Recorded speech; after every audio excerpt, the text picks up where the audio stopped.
This episode of the National Squash League podcast is brought to you by Dakota. Like the National Squash League, Dakota moves fast. Built in Philadelphia, driven by precision, and focused on performance at the highest level. Dakota is a financial, software, data, and media company powering the global investment ecosystem. Their flagship platform, Dakota Marketplace, helps teams raise capital, source deals, track peers, and access comprehensive data all in one place. Just as the NSL connects elite players, teams, and fans to grow the game, Dakota connects the people and information that move markets forward. Since 2006, Dakota's mission has been simple: help others get what they want out of life. And they're changing the game by putting service first. Learn more at dakota.com. On today's National Squash League podcast, we have a very, very special guest. Joining us live in the flesh is host of #1 squash podcast, Squash Radio, Mr. Bill Buckingham, here at Dakota Studio to break down the NSL Playoffs with our BUCKETOLOGY. We also have an interview with Amanda Sobhy, who we talk more about her career as a whole, and then at the end we talk a little bit about the NSL Playoffs this week and how she's hoping to make up for her loss last year in the finals against the Philadelphia Freedom.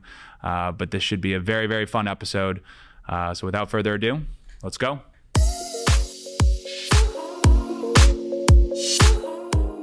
Welcome to the National Squash League podcast presented by Dakota, changing the way capital has been raised since 2006. Today is June 8th, 2026, and fans, we are back for the first edition of the NSL podcast, catching you up on all the news of the upcoming NSL playoffs. How was that? That was perfect. And the other way I was going to say this is, ladies and gentlemen, we got him. Mr. Bill Buckingham, coming from Connecticut, yes, down to Philadelphia. Now we could talk about the arrangement I had with your representation to get you down here if you would like. Sure. Go. So you want me to talk? Yeah. I mean, I had to talk to your lawyers. Yeah. So I think it just involved golf, a 4-letter word, golf. So easy. Yeah, so easy. Get me on private golf courses. I will. So, everybody, the big news right now is the British Open just ended, and Mustafa Asal was a little ill after his tough semifinal against Diego Elias, wasn't fit enough and wasn't strong enough to finish his match yesterday. Yeah. I was on a boat last night drinking beer until about 7:30, and I was on a train this morning at 6:12. Yeah. You're a professional. I mean, it's hard. People don't give podcasters enough. And again, this is my second year, first year in the Dakota Studio, where it's very professional here. I mean, it is tough. I mean, I'm playing. You see this finger here? Yep.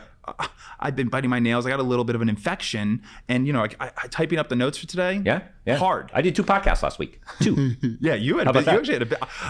I was assuming you're gonna have a British Open wrap up soon. We will. Yeah. Well, so it's gonna be hard to go back to my little dingy room up in the upper level of my 104-year-old house after being here. Let me look at this place. This is ridiculous. I feel like I'm in the ESPN studio. I want to touch, I want to go do boomers and stuff like that, like they do on Part of My Take. This is incredible. I know. Well, anytime I always joke, Part of My Take is like the foundation of my. I'm glad that you actually listen to Part of My Take. Oh yeah. But we were also trying. We didn't get it done to have like a Dakota setup for the NSL finals because every single time people see on the YouTube or on Instagram, they're just like, this is insane. It's like insane. Squash making major league. This is it. And I am top billing on this. You have Amanda Sobhy on this podcast, as you said earlier, and I am top billing. So I know this again, I don't want to say anything that's going to get me in trouble here. That's my goal, because I don't know who listens to my podcast, and it's just a little tiny podcast I do out of my office upstairs. But have I had a better podcast career than Amanda's had a professional squash career? I'm sorry now. Okay. Just I had to ask. All right. Now here's what's the word? Meteoric? More meteoric rise in my podcast? I was going to counter that. Here's I was going to say, have I had more of a blow up than Olivia Weaver did in terms of that? Because obviously Olivia had a breakthrough and is now the U.S. #1. Amanda wasn't for so long. This year alone on the NSL podcast, I have had the pleasure of interviewing Noran Gohar, Nick Matthew, Amanda Sobhy, and now I have Bill Buckingham as a co-host. I almost feel guilty for how far I've come in my short squash podcasting career. Right. I hope I could live up to this. I'm just to let you know, I am extremely nervous. I've never done I've done Barry Gibbs' podcast. It's the only other podcast I've been a guest on, and that you do not see him and you're just kind of still in your own room. So being in this big studio, this is like the MSG for me. I'm playing MSG right now. Yeah, I did Larry's podcast once and it was good. It was fun, but it was always tough because that was actually one of my first podcasts ever. Really? Why did he have you on? Oh, I reached out to him. It was before we even had the draft, and I was like, hey, I was just trying to promote the NSL and promote the Lightning, and he took it, and it was so fun. It was before it was very funny. He thought I was going to draft Muhammad El Shorbagy. with my picks. I'm trying, and I had a plan all along. Ali Bualainen, right? Penn connection. Like right. I knew that he was going to be my guy, but I let him think it was good, and then I knew if when we picked Ali, it was going to be controversial. But it's so funny. Obviously, it didn't work out with Ali. Picked up Marwan El Shorbagy, now the MVP. Right. And I like you call him Larry. That's really good. I like that you call him Barry. That's really well done. I was going to try and keep it not obvious. Sorry, Jerry. Don't worry. I got you. He's the podfather. He's the father. He's done like 7,000 episodes. So. Yeah. He's counting. Yes. So anyway, Bill, great to have you here. The way we normally do it is when Spencer was the co-host, was on here, he would start with the State of the Union of the NSL. Right. But there's really, we're in the final legs, obviously, of the NSL. We're in the final legs of the PSA season. We just wrapped up the British Open. We're going to talk about that. We still have your favorite tournament, the World Tour Finals on the PSA level. But for most players and most squash podcasters, we're almost at the end of the season. True, absolutely true.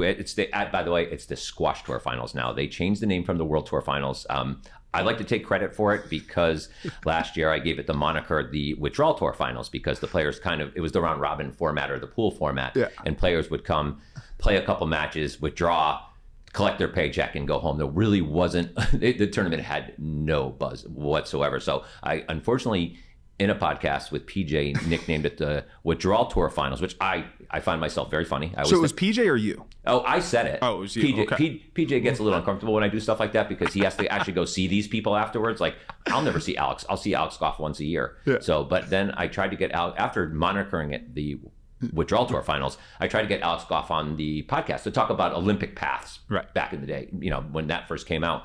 And he messaged me and said, we need to talk first. So I said, okay. I sent him a list of what the topics would be. He said, let's have a call. We had a call, and he just shredded me about calling it Withdrawal Finals. Was that even on the list of No, of course not. Of course not. He thought it was not funny. He thought it denigrated the product. And I was like, dude, number one, yes, it denigrated the product. You could be absolutely right about that, but it was funny. Yeah. There's no question about it that it was funny. It got more buzz. It got more buzz. Yes, 100%. And now they're calling it the Squash Tour Finals, and they've changed the format. So thank Bill Buckingham. No, I'm not going to take full credit for it, but I got to take some credit. No. Oh, I'm excited about it. I mean, that's very funny. I still was calling it, the World Tour Finals. Yeah. That's news to me. That's breaking news, I feel like. Almost. They haven't announced it, or at least they tried to Trojan horse it. No, they announced it, and it's got the highest prize money ever, $108,000 for the winner. So the PSA this morning came out with the top 8 players who are qualified, but of course injuries mean that some others are going to sneak in. So on the men's side, especially Yusuf Ibrahim. So and funny, on the PSA website this morning, it said he may not play. It indicates that he may not play. The dude took a picture from the hospital bed that was on Instagram the other day. 3 days ago. So I'm pretty sure he's not playing. So, and I know we have a time limit here. So on my podcast, I could talk. And I've had like 2 cups of coffee this morning. The hospital bed photographs. What are your thoughts on that? Like people, I love it. You do? Oh yeah, it's because it's sharing part of the journey. Especially Yusuf, I think about Rowan El-Arabi last year. It's like, hey, here's where I'm at. Here's where I'm at, fans. I'm not dodging you. This is part of being an athlete. I love the story. It's all about storytelling, right?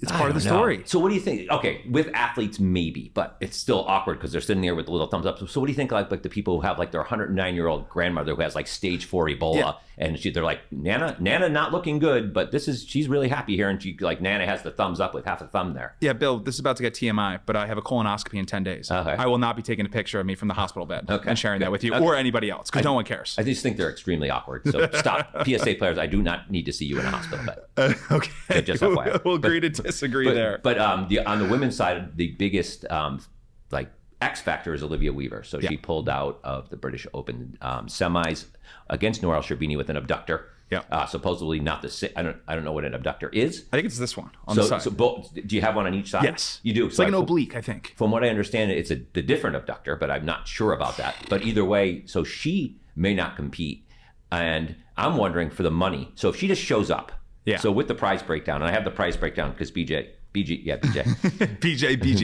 you're screwed. Prize breakdown. For just showing up, if she loses in the first round 3-love in 10 minutes, she's going to get just about $16K. And can you also, what's the new format this year? So it's 8 players on each side of the draw, single knockout. Just single knockout. So it's a normal, okay. And the other difference is seeded 1 through 8. So it's not seeded 1 through 4, then randomized. So right now, we're going to have the matchups. And again, very research. Orphe Kennedy, Hanya Fayrouz, Sherbini Satomi. Weaver would play Siva in the first round. So if she walks on the court, serves the ball once, and Withdrawal Tour Finals, retires. She gets $16K. If she happens to beat Siva, that brings her prize, even if she doesn't win the next match, up to $38K. Wow.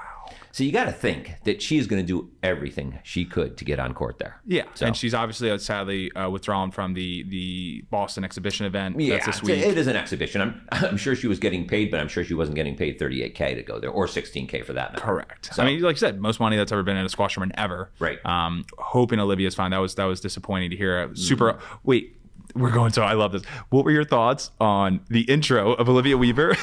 No show. I felt so bad for the MC. So number one, it was kind of a mystery where she was there in an old theater. I was texting people. I said, is she stuck in a closet somewhere? Like, I've had a bazillion times when I've gone on court and introed players and they didn't show up to court. Yeah. But typically it's your boy Marwan or your boy or his brother Mustafa, who right before would say, "You good? You good? Okay, we're good," and then they run to the bathroom. Well, Bill, we do that. That's what guys do. Sometimes I understand. I understand that. So I've done that before where I say, welcome down to court, Marwan El-Sharbaghi, and crickets. But this was an odd one, almost a little nerve-wracking. Like, where is she? Where's Olivia Weaver? Yeah. So, and it didn't seem like anybody else had any information on it. So I guess it literally happened I talked to one of her coaches, and he said that it literally happened during her last movement of her warm-up. That's crazy. Awful. Just an awful thing to happen. I just, in my mind, we all have different where we go. I was thinking what's Tomi's thinking about. She's ready, quarterfinals, ready, and then she wins in 2 seconds. And talk about the money. It means something. That's a big payout. That's a big increase. And the MC saying, and you're a winner, Satomi. And Satomi's like, and she's so kind of cute anyways. And me, she's like, yeah, thanks. It was so perfect. And I feel like that was the first maybe semifinal. I feel like in forever that it wasn't, Hanya, Noor, Amina, and Olivia. It's been Taylor's oldest time. It would have been great to see Satomi win. I would want Weaver to win anyways, but to see a Japanese player get to those heights is great, right? Yeah. Is great. So. Yeah, and I did talk about that in my interview with Amanda later, how we would love to see Satomi on the NSL next year. So we'll see. More to follow. Anything else we need to talk about in the squash world? Yes, British Open. I know we don't have a ton of time here, so I do have some British Open topics. Yes. So Amina Orfi, I think we'd be remiss if we didn't talk about her. She is the biggest news in squash right now. 18 years of age, won the World Championship, won the British Open. So where I have some issues with the PSA is, so they named on semifinal night, I believe it was, they named Hanya El-Hammamy the player of the season. So it's not even called the player of the year. It's called the player of the season. So as far as I'm concerned, the British Open still had to play out, and the World Tour Finals still have to play out. So you have Amina Orfi, 18 years of age, setting these records of youngest world champion, youngest British Open champion, and she is not the player of the season. Criminal. Because they do not count the British Open or the World Tour Finals as part of the season in this voting, which is nuts, right? And are they trying to do it because obviously it's the Hall of Fame induction as well? Or are they just trying to make a big, I don't see. This is where I think that they are so stuck in their ways at this point because they want to do it at the British Open. Yeah. But they don't stream it.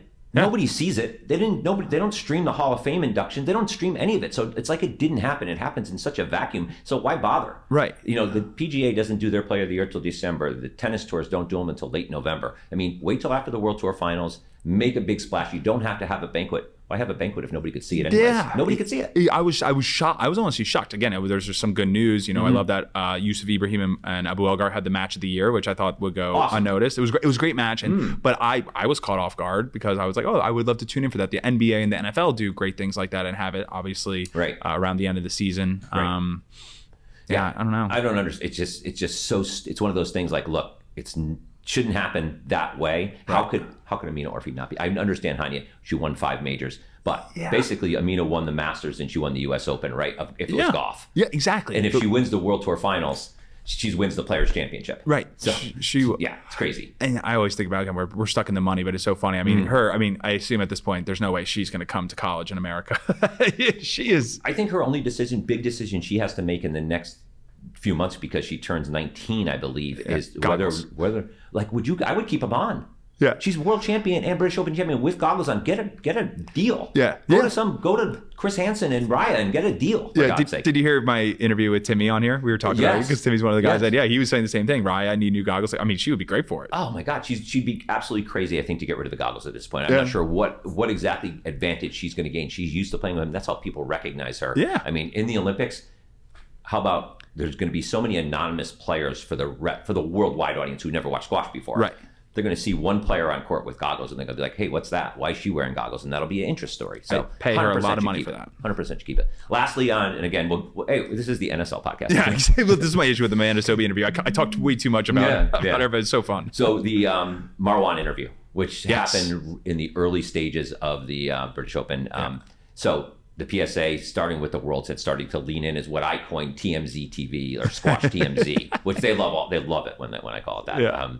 So with the Orfi Hanya controversy, with Rob Owen talking out of both sides of his mouth about Asal, just different things with Michael Absalom asking Amr Shabana if Hanya El Hamami choked in the semifinal after losing a 103-minute war with Amina. Just stuff they're trying to get sound bites, trying to get like Instagram clips and things like that. So what happened was Marwan, after losing in the Worlds to the controversial call with Andrea Santamaria and getting the conduct, has been messaging, from what I understand, the PSA saying, hey, I want to get on your show. I want to get on your show and talk about this. I want to get on your show. No real response from the PSA, from what I understand. So flash forward to the British Open. His brother, my best friend. Yeah, your best friend, right. loses in the first round to Vargas. And some controversial calls, a conduct at the end. He goes over to his corner with the Squash TV desk is kind of like right here, and his corner's right there. He kind of starts barking at the Squash TV desk to talk about the match. The Squash TV people say, come over and talk about it. Again, trying to lean into the TMZ. So it wasn't planned before. It was. No. I thought that was. Not interesting. At all. So, hey, Muhammad's not stupid. He's like, I'm not in the frame of mind to go up there. But my brother is already getting fined $1 zillion. Let him go take the bullet for me. So he was like thinking about it, like, no. And Marwan said, I'll talk. And so, of course, Michael Absalom has the producer who's now controversy crazy in his ear saying, have him on. No preparation. And, interesting. And Marwan just slaughtered them. He slaughtered Absalom. Absalom, they weren't ready. It was kind of, and I'm not a political person whatsoever. You saw Welker and Trump yesterday. Welker was prepared. Trump wasn't, and it turned into a mess, and Trump stormed off. It was the opposite with this, except Absalom couldn't storm off. And they couldn't control what Marwan said, unfortunately. And he ripped into the PSA. He ripped into Andrea Santamaria, ripped into the refereeing. But most notably, the PSA didn't put out an Instagram clip about it. They kind of hushed it. And the biggest news story, that was the biggest news story of all this gossip. They've been doing it, and they've hushed it. And then the bigger thing happened afterwards. Andrea Santamaria left the event. She's one of the top referees in the world. She left the event, and we didn't hear a thing about it. Not a thing about it. So that I didn't know, actually. So the Squash TV leaned into this controversial kind of, this is the way we want to do our show now. They got bit by it, and they didn't know how to react. And I haven't read up on it. I don't know if you have. They've just announced there's a new officiating structure or whatnot. Have you looked into that? Yeah, I think it appears to be that maybe there's a grading system where there's tier 1 referees and tier 2 referees, and maybe you move up and down between the tiers. And I'm guessing, and it seems like it was very reflexive based on Marwan's interview, that if you're don't stay up in the tier 1 based on your grading, that you'd move down to tier 2 and not referee the big events. So. Yeah, and I think I've said it on the podcast before, I am open to becoming a referee. I tried to email, I think US Squash at one point. I'm ready to go through the system. Anytime World Squash Officiation posts, like, lets or no lets, I'm all over it. I'm ready to go. Did they get back to you? No. Crickets. Yeah, crickets. Yeah. I'm ready. I'm just, putting my money where my mouth is. I'm ready to go through the process and help, I'll document it, whatever. But, I think I'm biased. I think I'm a great ref. I think I'm ready to go. I actually get, sometimes they do the monthly quiz and it's like 15 decisions. I usually get like a 7 out of 15, which makes me think I actually know what I'm doing.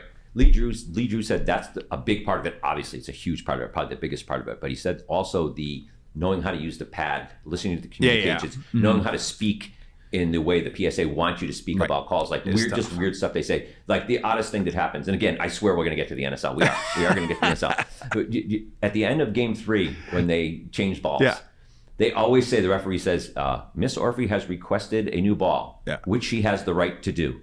It's so odd. Like, of course she has the right to do it. Otherwise, she wouldn't be able to do it. And it's just like weird vernaculars, right? In the NFL, again, not that I always see, but even the NBA, like, I guess there are some more mic'd up moments. But I always wonder, they should be mic'd up for the score and stuff, but even little things like that, I don't know. There's ways to make it easier, and maybe, because there is I'm sure a supply issue on the refs. That's a whole separate thing. But. Well, we're about to talk about the NSL, which you have the right to do, Beach. Yeah.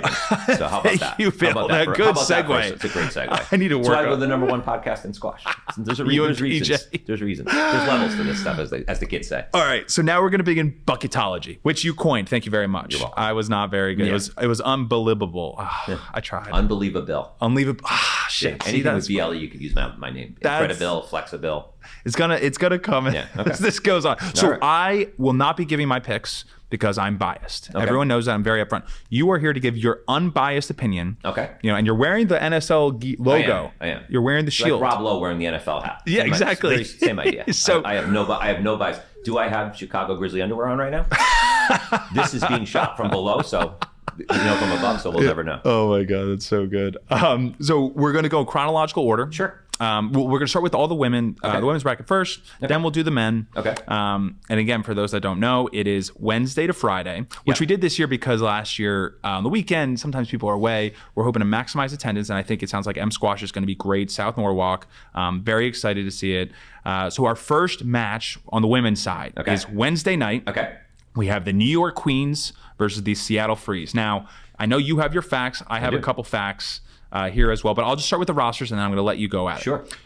For the New York Queens, they have world number 7, Fayrouz Abdelkir, world number 35, Nardine Garas, world number 40, Noor Heikel, going up against the Seattle Freeze. Yep. Tina Gillis, number 9, Miriam Metwali, number 32, and Hannah Craig, number 60. Yes. Pretty interesting matchup. I have my opinions. What are your thoughts? I think it's all going to hinge on whether Fayrouz is coachable or not. So we have Noor and Gohar. I was there. I actually emceed the New York Queens match that took place at Open Squash. Right. And Heikel, and at the time Tesney Evans was playing for New York. Tesney Murphy. I'm sorry. Sorry, Tez. Shout out Tesney Murphy. We're playing for the Queens, and they were listening to what Gohar had to say, and Gohar was into it. Like it was her first, after her pregnancy, it was kind of her first competition. Yeah. And it was like she was on court again. Fayrouz might as well have been Charlie Brown's teacher. Wah, wah, wah, wah. She had no interest in what Gohar was saying. Gohar was telling her to lob, to keep the ball when she was doing the power play, to defend the power play, telling her to hurry up when they were on the power play. Fayrouz, uncoachable Fayrouz, had no interest in listening to any of this. So I think that will be the biggest factor of whether, Fayrouz thinks I honestly believe it, and this is probably a good thing because you need that mentality. Right. I think Fayrouz thinks she is the best player in the NSL on the women's side. I think she thinks that. Yeah, well, it's very funny. I'm glad you emceed her one match. I emceed her other match in Philly. And I thought the chemistry, honestly, between her and Noran was actually unbelievable. Now, New York did not win that match, actually. Right. And it obviously had the controversial ending that we all know about. And she came on the podcast after and owned up to it. But I think she has a lot of confidence in herself. I mean, again, going back to the British Open, I mean, hard to deny that Hania Al-Mami match. That was pretty impressive. Yeah. I think she's playing great squash right now. And we have Tina Hillis on Seattle's side, right? Is 5-1 lifetime against Fayrouz. Ooh, interesting. So that's a pretty stellar fact right there. And that also, and again, Tina in this format, she obviously played in the playoffs last year. Her one match this year was against a weakened Lake Erie team, but she pretty much set the NSL record. Plus, Amanda Sobhy actually does have the NSL record this season, but plus 36. Right. I mean, she was insane. No mercy. She has put the team on her back. And with her experience, it'll be a close match between those two. Do you think that Tina, because she is dating Matthias Knudsen, who has probably embraced the NSL format more than any player, I think we could agree, more than any player in the league history, right? Sure. He is the poster child for NSL play, how you should play an NSL match. Do you think he talks to Tina and says, NSL, here's what you need to do. This is not the PSA. Do you think he rubs off on her a bit? I honestly had never thought about that until you say that. Yeah. And when you watch that match, she was on it. She's on the power play, and she was also coaching. In her match, she was coaching. She was getting pissed at her. She was actually getting pissed at her players because she would have 15, 16 point leads, and then her teammates would let the lead go away. Right. So she's super engaged, but she gets the strategy. That's actually a very good point. Yeah. And I think the other X factor, not an X factor, is Garas, because Tesney Murphy had retired. Right. She really wasn't playing her best squash. Her fitness wasn't where it would normally be. She was a pretty good defender in that match. Yeah. But Garas beat Zaina Makawi at the Worlds. Yeah. She beat Anna Hat Singh at the British Open. I mean, she is playing some really, really good squash. So, and you're basically playing Noor Heikel at number 3. Yeah. Noor Heikel had an amazing match in the NSL. In the NSL. Well, both Nardine Garas and Noor Heikel this year, actually, they're tied. I think there were 4 players on the women's side. They had 8-point power plays. Nardine Garas and Noor Heikel were 2 of them. And they played in separate matches this year. So this is the first time all Egyptian lineup with an Egyptian coach and the firepower. Like I said, what's great about the NSL is, take it to the lightning. Marwan El Shabaghi is our MVP. He's great. Mohamed Obelgar, unbelievable power play, and that's Right. what you need. I think Fayrouz is the steady Eddie, but when you have the firepower that you can get out of Nardine Grass and Nor Heichel, coached by Noran Gohar, again, I'm trying not to be biased, but I agree with you. Hannah Craig would have to play the match of her life to keep Seattle in it. If not, I think we're looking at a 4-love win for New York in the semis. And Hannah played earlier this year, and she was a little bit of the weak link. But at that time, I think it was February, she's playing some of her best squash recently. And she did play Garas once this year in Calgary, quarterfinal match. I believe it went 5, so she pushed Garas. So she could play at that level for sure. I love Hannah Craig. Love her. She's one of the nicest people in squash for sure. But she will need to play the match of her life. But I don't see that being enough, and I see a 4-love win for. So let's. Are we moving these people over on a bracket? We'll have it on the YouTube. We'll have it down there. We will slapping them up. Slap New York Queens into the final. All right. All right. New York Queens into the final. Into the final. Now let's go to the other semifinal in the women's side: the DC Inferno versus the Sono Sharks. Now, before we get into this and the rosters, are you familiar with my Finns bet? I am familiar. I was messaged by someone from the NSL last night that said now I wasn't aware what they didn't tell me detail wise whether Sono just had to win this match or they have to win the whole thing. Have to win the whole thing. And then you will have to wear a fin at every match, NSL match going forward? Every podcast episode next year. Oh, so wow. It'll be recorded. Like the whole podcast you have to wear? Whole podcast. So if I'm here in the back, like I got to figure out how to do it. I might have to stand. And I need pictures. It's going to go on social media. Right. But there's just no way they do it. Would you rather like maybe shear your pinky off instead?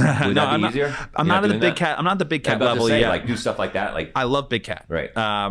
I'm not sure if I'm willing to. I mean, right now, as I told you, my finger's injured. I would cut the top of my finger off right now. That'd be great, actually. Where do you wear the fin? On your head? No, well, they do it during the warm-ups. I know it's on their back. It's just what do we do?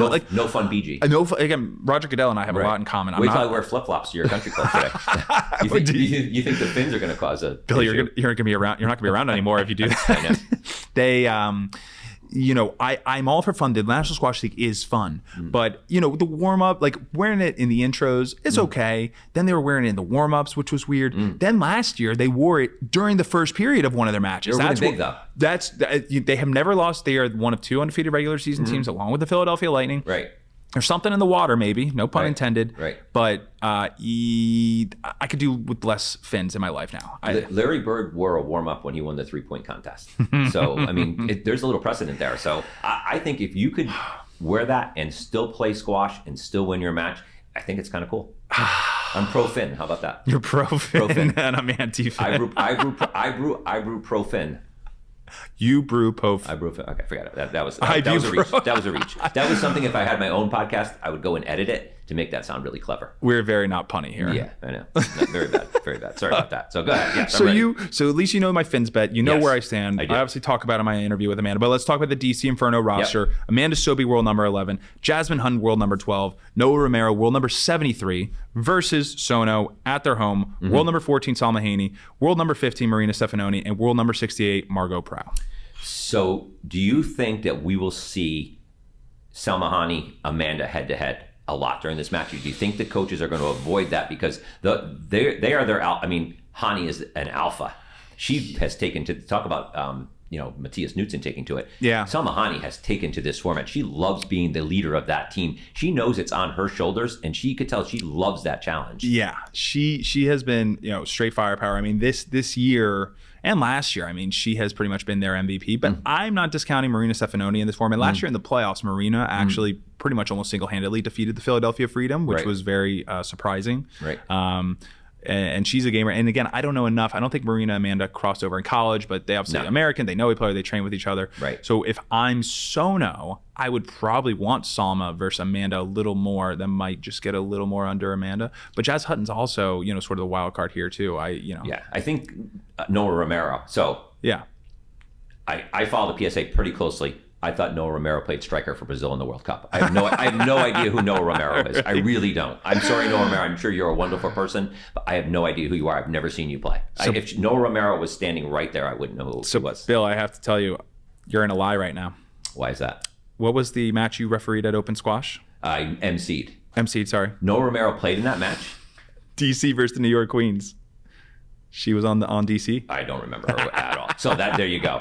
There you go. Again, that's also me, 63 years old, with a memory of like what's an elephant? It has a good memory. What's an ant? The elephant has a good memory. Yeah, I have an ant memory. I have Goldfish. She played in that match. So unfortunately, she was a -17 in that match. She was the weak link. They got beat pretty handily. They got beat pretty handily, -27. So let's cut that and say, Noah Romero, she really, she has a chance to really step up now and maybe redeem herself from that earlier Queens match. And I think it'll better. Thank you. Or I was going to say, I remember watching her. I thought that's what you were going to say. I remember watching her now. I had a beer with her afterwards. Exactly. There it is. Maybe that was the issue. Maybe that was it. But this is going to come down to coaching, I think. Well, that is, talk about a high-powered coaching matchup. We have Josh Taylor coaching the DC Inferno against Catalina Callas. Yep. Those are two great coaches. Yeah. We'll talk about the women's coaches versus the men coaches later, maybe.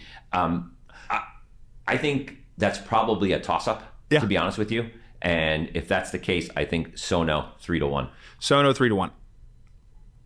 I think Amanda Sobhy's going to do it. I think you're a Sobhyophile. I am whatever you want to say with Sobhy. Everyone knows, all my friends. I am a huge Amanda Sobhy fan through and through. Unfortunately, in the interview, I don't do a good job of hiding it. Mm-hmm. But last year, this format and team format, she is just stepping it up.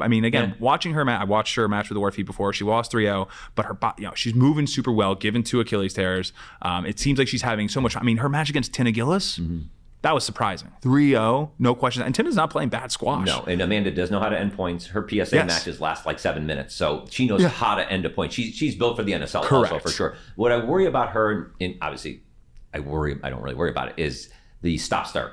So she is in her 30s. Mm-hmm. She's had 2 torn Achilles. So you go out in the court in the NSL, you play, you go nuts, you go hard. Then you get yanked off for 15 minutes. You got to stay warm and come back on again. Older you get, the harder that is. So if she could adapt to that, they could possibly pull the upset. But I'm going to stick with my original pick. I think Hani. This means a lot to Hani, and I think that's what's important with these NSL playoffs. You get the players who kind of end of the season, I'm going to fulfill my NSL obligation and play for my team. And then there's the players who are like, I want to win the NSL championship. And I think that's what Hani wants to do. All right. Well, it is Bucketology. Yep. So I'm going to let it go. So we have a final of Sono versus the New York Queens. Yep. We have Sono's home courts. Mm-hmm. New York has lost a match this year, so it's not like they're undefeated per se. Mm-hmm. How are you feeling about this matchup? So Fairuz versus Selma, who wants to be the top dog on the women's side in the NSL? I think this is where it's going to be decided between those two. But again, I have another kind of something that may throw the monkey wrench, because I do want to pick New York, because as you know, I am pro Gohar. I love Noran Gohar. Is Margot Prou. Yes. Is she the only player in the NSL who literally has a home court advantage? Is she the only one who actually plays and coaches at the court in which her NSL team is at? And you know what? When the rosters came out at first, Tori Malik, I thought, has been playing great squash recently. She almost beat Salma. She beat Salma Haney once on New Zealand, I think, and then went 5 with her recently. And I thought she had a great performance. Right. But Margot was slotted in. I was a little confused. I was like, oh wait, she obviously has played there. She played their first match there this year. Right. I think that's the right answer. That's the right take. Tori's busy on Instagram, like opening up packages and stuff. Do you follow Tori on Instagram? I'm a team Malik through and through. Malik squash. Literally, she does not wake out of she must bring. I don't know. You know what? Tori Malik, love her. Not gonna. She did a great NSL little day in life NSL. Yeah. She's for the cause. I know way too much about Tori Malik through Instagram for someone my age. So just let's just say that. So Margot Prou is, to me, the X factor here. Yep. If she could go with Heikel and stay with Heikel and battle with Heikel, then I think that Sono has a chance. But I do think that Fairuz is going to say, because Fairuz does have this kind of little chip on her shoulder about other older Egyptian players and about every Egyptian player. You saw her interview at the TOC that Amina Orfi stole her childhood. And she takes this stuff seriously. And I think she wants to say, I'm Fairuz Abelkhair. Yeah. I am the best player in the league. And because of that, I think we have a 3-1 win for New York, and the New York Queens, led by Noran Gohar, are the world champions, the NSL world champions. And what I agree with that take wholeheartedly. Mm-hmm. I still think it's going to be DC on the other side, but that's fine. Mm-hmm. I'm just curious to see where it goes with Noran Gohar for next year. If she's going to be the winning coach, she's going to get back into playing. Right. Is she going to join as a player? Is she going to stay as a coach? Is she going to be the first player coach in NSL history? She's got a journey ahead of her. So I don't know if you listened to the last Squash Radio podcast, and this has been so quiet on the squash site scene, which is really amazing to me because it's so important, is that the Africa Games got moved. Right. So the Africa Games were supposed to take place in early February. They've now been moved. The last we've heard is the following October of 27. So now Noran Gohar doesn't have to get ready and ramped up to play the Africa Games in from September till February and be ready to play those games because she probably won't be ranked the top Egyptian. So she needs to win the Africa Games to make the Olympics. So now she has to October. So it'll be interesting to see whether she throws NSL in there because I think her schedule is probably going to be pretty curated. And we're also moving up the season as well. So that's a good point. I'd be surprised if we saw Noran Gohar in an NSL uniform on court. It would be awesome, mind you. But it's like, I think there's more of a chance that if she's losing this match that she all of a sudden throws the jersey on and runs. I don't know if that's allowed or not. Hey, we always say you do whatever you want in the NSL. It's fun. It's fun. Until you do it. Until we're in people trouble. Go absolutely crazy. So I have the New York Queens 3-1 New York Queens champions of the NSL. Wow. Well, Bill, I like that. I still like my DC pick, and with that, I think it's a good time to kick it to an interview with Amanda Sobhy, talk about her career as a junior, talk about her college career, talk about all the hurdles she's overcome, and then at the end we do talk a little bit about the NSL playoffs this week. So with that, let's hear from Amanda. We now welcome on to the National Squash League podcast a very, very, very, very special guest. She's the current world number 11 and U.S. number 2, a 23-time winner on the PSA Tour, 6-time U.S. national champion, 4-time college individual national champion, 3-time collegiate team national champion at Harvard, winner of the prestigious CSA Betty Richard Award and the Radcliffe Prize at Harvard, I learned, for top female athlete of the class, recently inducted into the College Squash Hall of Fame, only American to win the World Junior Championship, World Doubles Champion, 7-time Pan American gold medalist, 2-time Junior National Champion in singles, 1-time Mixed Junior National Champion in doubles, for a total of 48 very important titles. She is Amanda Sobhy. Amanda, did I miss anything? Not that I know of. Wow. I mean, I need you to introduce me all the time. Well, I've introduced you, I think, at 2 NSL matches now, and I'm only limited. I can only say 3 things. So I go with I know you have to pick and choose. You have like a large menu of things. I don't know if you maybe you missed first American to crack top 3 in the world. Did we hit that? Nope. I was going to talk about that later, but yeah. Okay. Well, yeah. Well, we'll save that for later. Yeah. So again, thank you for joining the podcast today, and I have to first do this. Because I did this with Timmy on the last episode as well. I want the people to know that, while you are very accomplished, you and I are not that different. Okay. So let's walk through this. So if you ignore your world titles, your college titles, your PSA titles, and your Harvard Best Athlete Award, you are only a 9-time national champion, actually. I am a 9-time national champion as well. Really? We're on equal playing field. We are pretty much the same. Yes, we are the same. I've won 4 father-son doubles titles. I've won 2 junior doubles titles. I won 2 mixed college doubles titles. Yeah. And I count the National Squash League title. So there's mine now. True. That is true. Yeah. National titles and national titles. So yeah. Can you tell Doesn't matter where it came from. My brother's a 5-time national title. And that's in like the 3.5 division, the 4.0s, the college. He won the individual college B nationals. That's actually that was a tough. Yeah, that was pretty solid. I won the consolation, or I lost in the consolation finals with that one back in the day. Maybe Omar, almost winners. You and I actually, other common thing, you and I both applied to Harvard for college at some point. I can leave it at that. And this is sort of another question. You and I are actually both left-handed. Are you one of those true lefties? Or I'm a true lefty through and through. Okay, I don't know if you're like a Phil Mickelson or Rafael Nadal. Yeah. Yeah. So I didn't know that you were a lefty as well. Okay, yeah. We are the same. Yeah, we're basically the same. I have been saying this. So when I was a kid, when I started playing squash, I had 2 forehands, left and right. I left, throw lefty. And then my coach at the time just put it in my right hand because he was right-handed. It was easier to coach. And I swear, if he had kept it in the left hand where it belonged, I'd probably be at the British Open still right now playing. 100%. You would have easily been, yeah. We would have been the same with world titles too. Yeah, I'd be at 48 titles and maybe I would have gotten into Harvard. Who knows? Anyway, besides that, now that I've had my fun, you're fresh off. I still can't believe you're here. You're back in America after a run to the quarterfinals at the British Open. And again, thank you for making time this Saturday. I kind of wanted, before we dive into your career that we talked about, your whole career, I just kind of want to get your feedback on the season as a whole. It's your second full season back from the second Achilles rupture.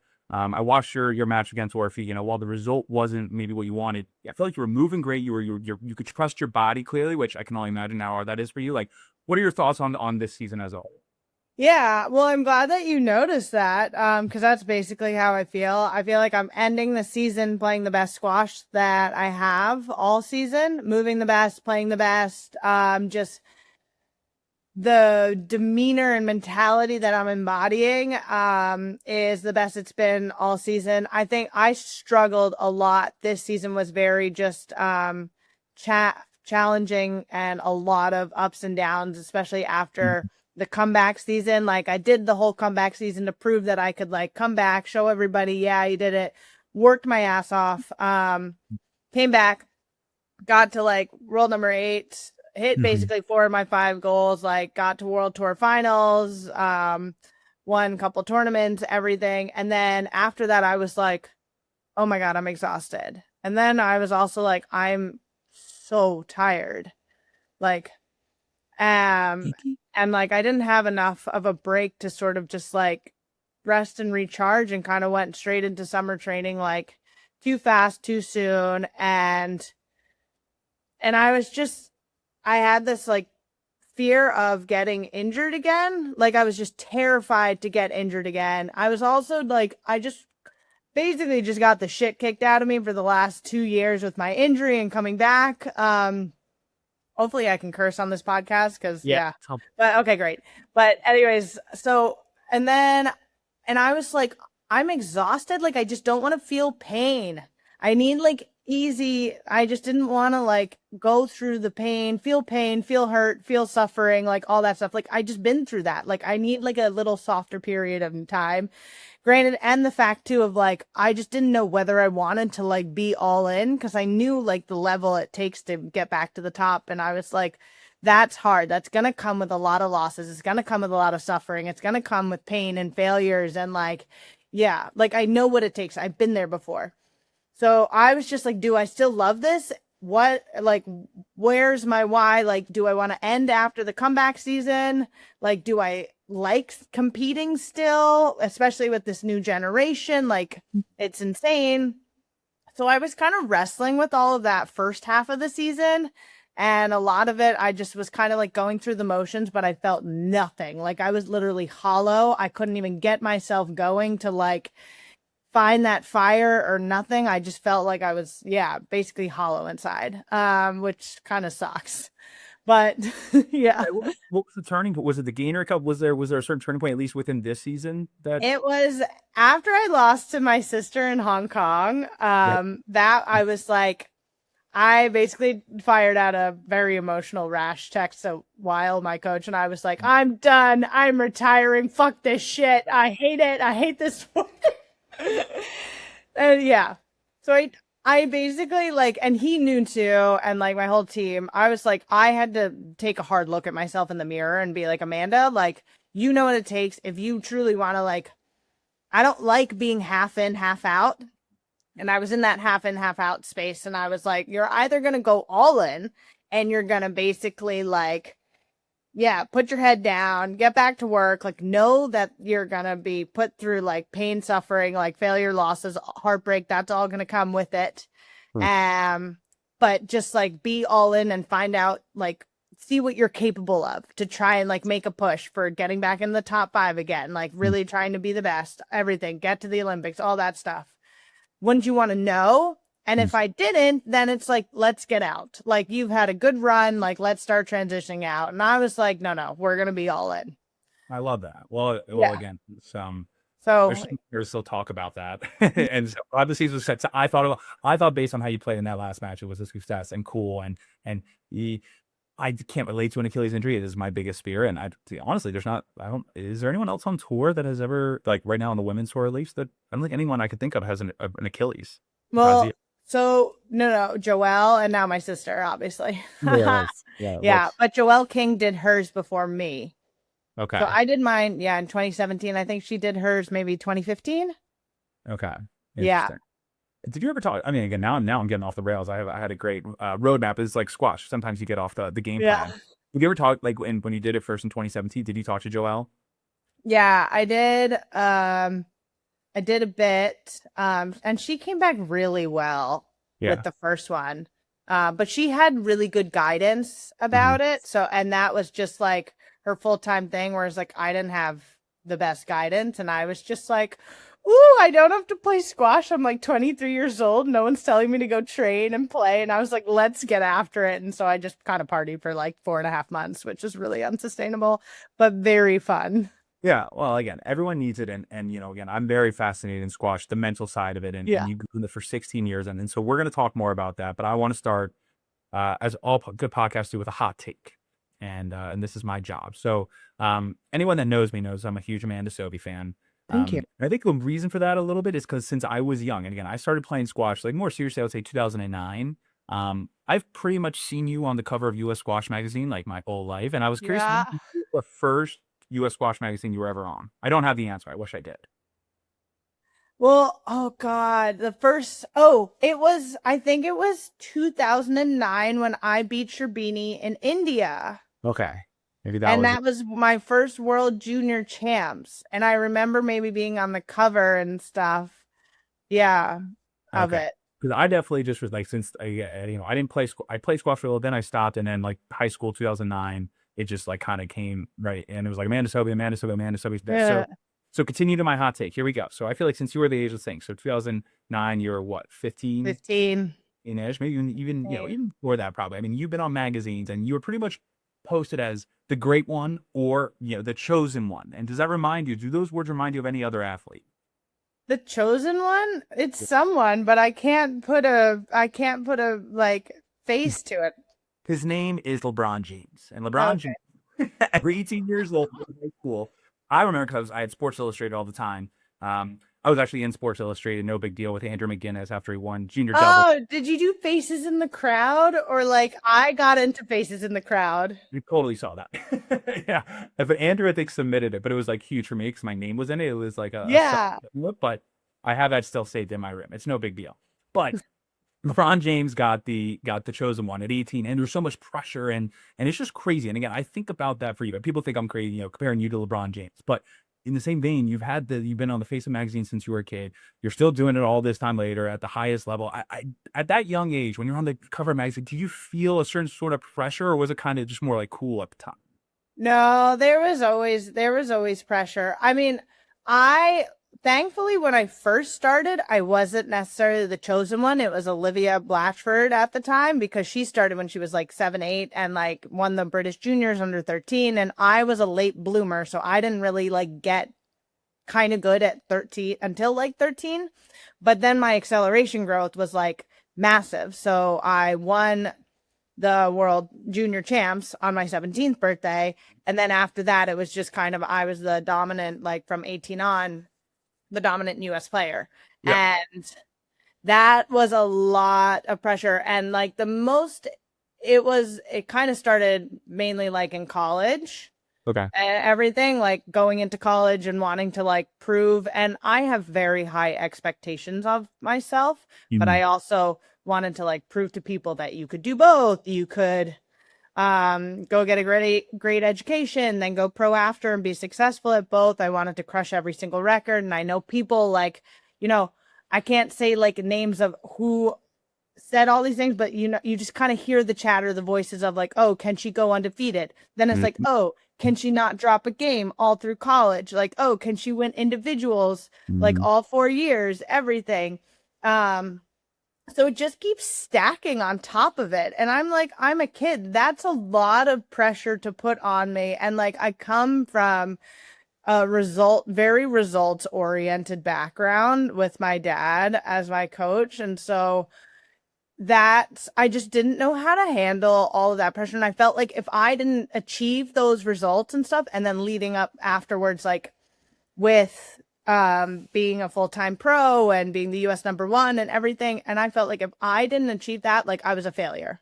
Yeah. And I was letting everybody down, and I was letting like and this is like, it sounds so bad. Like saying it is, you're just like, it's wild. But like in my brain, I was like, I feel like I'm letting down like my whole country and everybody in US squash. Like if I lose and I'm a failure, and like, yeah. And so I just put so much of my identity and self-worth into results, and it really ate away at me. Like, yeah, ironically saying the word, yeah, ate away at me, but yes, literally and figuratively. Well, you've been so open with everything, and again, there's so much to talk about. I honestly don't even get into those challenges that you've been so open with, and I as a fan, I'm grateful, and I think a lot of people in this world are grateful for it. But something I was curious about, like, did you at any point ever work with somebody, whether it's a therapist, whether it's a mental coach, like somebody, at what point in your career did you start working with someone so you didn't have to bear this load by yourself? Yeah, I've seen therapists since I was young, just since my parents got divorced. So that's a whole other thing. But like, so I've always been in and out of therapy, for various things. And then I got into mental coaching kind of when I first graduated. So yeah, so when I graduated college and went straight on the pro tour, I started working with Amy Gross, who was my first mental, mental coach, and absolutely loved it. Like, she took a holistic approach to it. We had to address a lot of things like my mindset and demeanor outside of the court. Like, I was just so black and white extremist, like all or nothing mentality, like very rigid mindset, which was doing a detriment to just like my mental health and also the way I played the game and yeah, self-talk and everything. So we had to address that rather than sort of tackling the squash situation scenario aspect. So there was just like, there was so much work to do. But in terms of just like having someone as well that I could talk to regarding just the secret I was hiding with my struggles with food and eating disorder, like that was probably the hardest thing. And that was the thing I was most ashamed about. And so that one I just buried and like really didn't tell anybody. There's a few people that I kind of alluded to that could pick up on it, but like, I couldn't even say the fact that like, hey, I have an eating disorder. Like, I thought it was just kind of like, there's so much shame and so much guilt and disgust. So like, imagine you're trying to perform as a high level athlete, and you have all this pressure on you, but then you're carrying this like massive weight and this massive secret that you're like terrified to tell anybody, and you're hiding it from everybody, including like your family, your parents, and all of that. So you just kind of feel like, so like that's weighing you down, and you're trying to then still play at the highest level. So yeah, it wasn't the easiest. No, I can tell you, it was really challenging. And that's why it's like me and my friends, my squash teammates, they gave me crap. And I played number 8, number 9 at Penn, but I was drinking all the water. I was trying to do everything, keep my body right. And I obviously wasn't playing against the top. I am super sensitive to what goes in my body as an athlete, and to deal with an eating disorder with a sport like squash, where the calories and everything, like there's so, and I honestly don't know. That's honestly why I'm excited about this. Like, it is, I just really don't understand how you did it. And that's why I was like, is there any coaches, any support? I mean, I just can't imagine what that was like. Yeah, a lot of it was just, so much of it was trial and error, like on my own self and like experiential, and learning from just like your experiences. This was like a long, slow, like 10-year process from when it was like bad to when I felt like I was actually free from it. Right. And Amy was one who was very helpful with it. And then my sports dietitian that I worked with, Nairi Dardarian, from 2017, when I was coming back from my Achilles, she helped reframe my relationship with food, because it was like combination of just like mindset. It is like eating disorders are a psychological disorder. So mindset and all of that. But also I had a very unhealthy relationship with food. Like, I grew up, my dad's like a binge eater. My mom's a restrictor. So it's like, I didn't really like, you use food as kind of like rewards or treats or whatever. My dad has a very all or nothing mentality. So it's either like, yeah, you eat everything, or like it's nothing. And then, so it's, an emotional eater. So it was just like a very, very bad combination of it all. And yeah, like I knew it was, and I didn't know how to cope with all of the emotions of losing. So like the pressure, the expectations, the feeling like a failure, feeling like I'm letting everybody down. So I turned to food, and like also too, like I'm on tour by myself most of the time, majority of the time. There's not that many other US players. I can't afford to bring a coach with me. So I'm traveling to these tournaments alone. By the time quarterfinals rolls around, like everybody's gone except for the top players with their coaching team and everything. I don't have that with me. I didn't have the luxury to bring people. So I'm out by myself. You have a bad loss in Hong Kong or something. You're just sat in a hotel room by yourself. Like, what are you going to do? I turn to food at the end of the day. Like, and so, yeah, and that's my way of sort of coping with just like the emotions of it, but also like punishing with myself, which is just like really not healthy, and dealing with the shame and the guilt of all of it.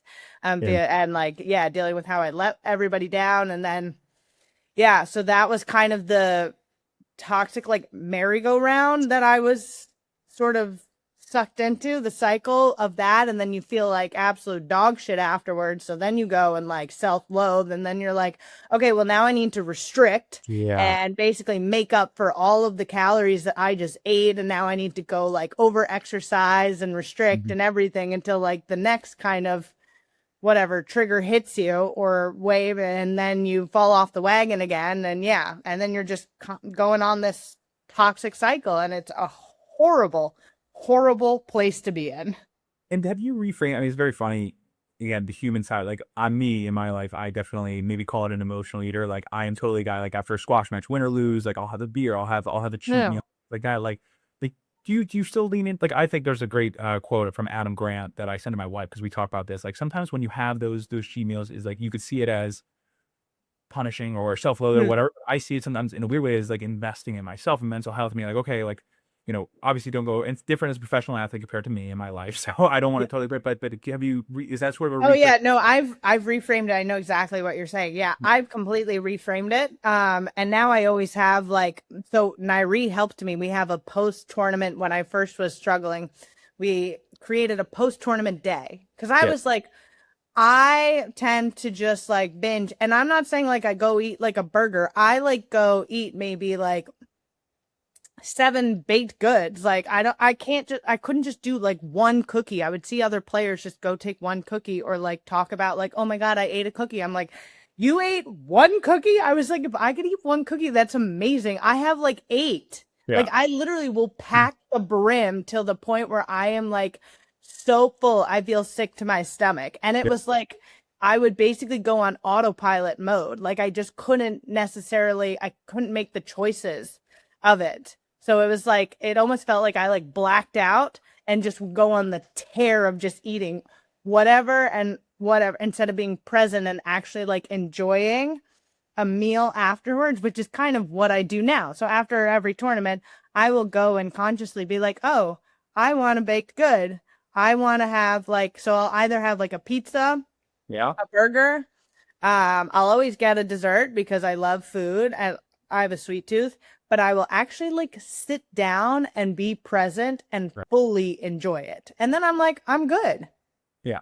That's I'm gonna make sure my wife listens to this, because we talk about that right now these days. I'm not getting much sleep with the kids. I totally am like, you know what? Like I need like a cheesesteak, or I need like pizza, and I'm like, you know, it's an investment, and unfortunately I don't get the time to go exercise, so I've put on a few pounds. But I keep saying once I get the sleep back, I'll be back. So I'm not worried. But you wanna know the thing that actually I've truly started to enjoy is, because I don't want to deprive myself where it's like I can't have things. I don't like I can't have it. But what I like to do is I'm like, oh, I really want to try this food, but I'll bring someone with me. So I share a meal. So now it's like, oh, so now I have a like really positive connecting like connotation associated with a food that I might have like binged and ate in secret in the past. And like, so now it's like, okay, well, I want to go try this cool dessert place, but let's go get a couple things and like share it. So you get to enjoy it, and you get to enjoy it with a friend, and then you get to have a couple bites and feel satisfied without like feeling like you have to eat the whole thing. That's brilliant. I feel like it's so helpful, and that's what it's all about. You know, lean in or reframing, and obviously it has done wonders. The fact that you're still doing what you do this far in your career. So again, I'm already now I'm going to go back. There's so much I want to talk about your junior career, but we're going to now. This is so good. I'm having so much fun. This is my dream. College, was it always Harvard, or was there ever any chance of someone else? No, actually, Harvard was like not even on my radar. I didn't even send my transcript over. Okay, so maybe you and I are different. I sent my transcript to Harvard, but they still.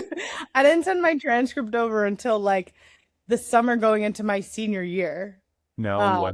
So back, I had a lens when I was thinking about college. It's always been squash. Squash was always the forefront, but so when I was choosing colleges, I wanted to choose more on like where was I going to improve the most as a squash player? Where did I fit in? Like where did I like the squash setup rather than school and people and everything. Okay. So I was kind of debating at that time, Harvard, Princeton, Yale, and Penn are the biggest ones. My junior year, I was heavily like into Princeton. Mm-hmm. And then I asked questions of like, oh, would I be able to go play pro tournaments while I'm there? And she just said, she was like, no, it would be too hard. Interesting. And then I was like, okay, well, do you think I would be able to improve as a squash player when I'm in college? No, I think it would be too difficult. So I'm like, okay, I'm not coming here. I was like, thank you for your honest answer, but like, no. Yeah. Yeah. And then, Penn, I had a relationship with Jack already just from junior squash. So that was great. But Penn was kind of my safety school. Sorry. I'm sorry. Nothing against Penn. So then afterwards, and like Harvard, I wasn't interested in because the coach at the time was Baj. And I just felt like I wasn't going to be able to maximize myself as a squash player and pro with him as a coach. So I wasn't even thinking about Harvard, which is why I didn't send my transcript over until Mike Way came in. Interesting. And then I was like, ooh, okay. So then it was like I was heavily set on Yale. I knew some of the like the players who played there. I really like Dave Talbot. And then when Mike Way came in, I was like, okay, well, Mike has trained top pros before. He's worked with Laura Gemmel, like he knows. And so I was like, okay, maybe I'll go check out Harvard. Then I was very late, like visiting schools. I didn't visit, I only visited Harvard, and that was my senior fall. Wow.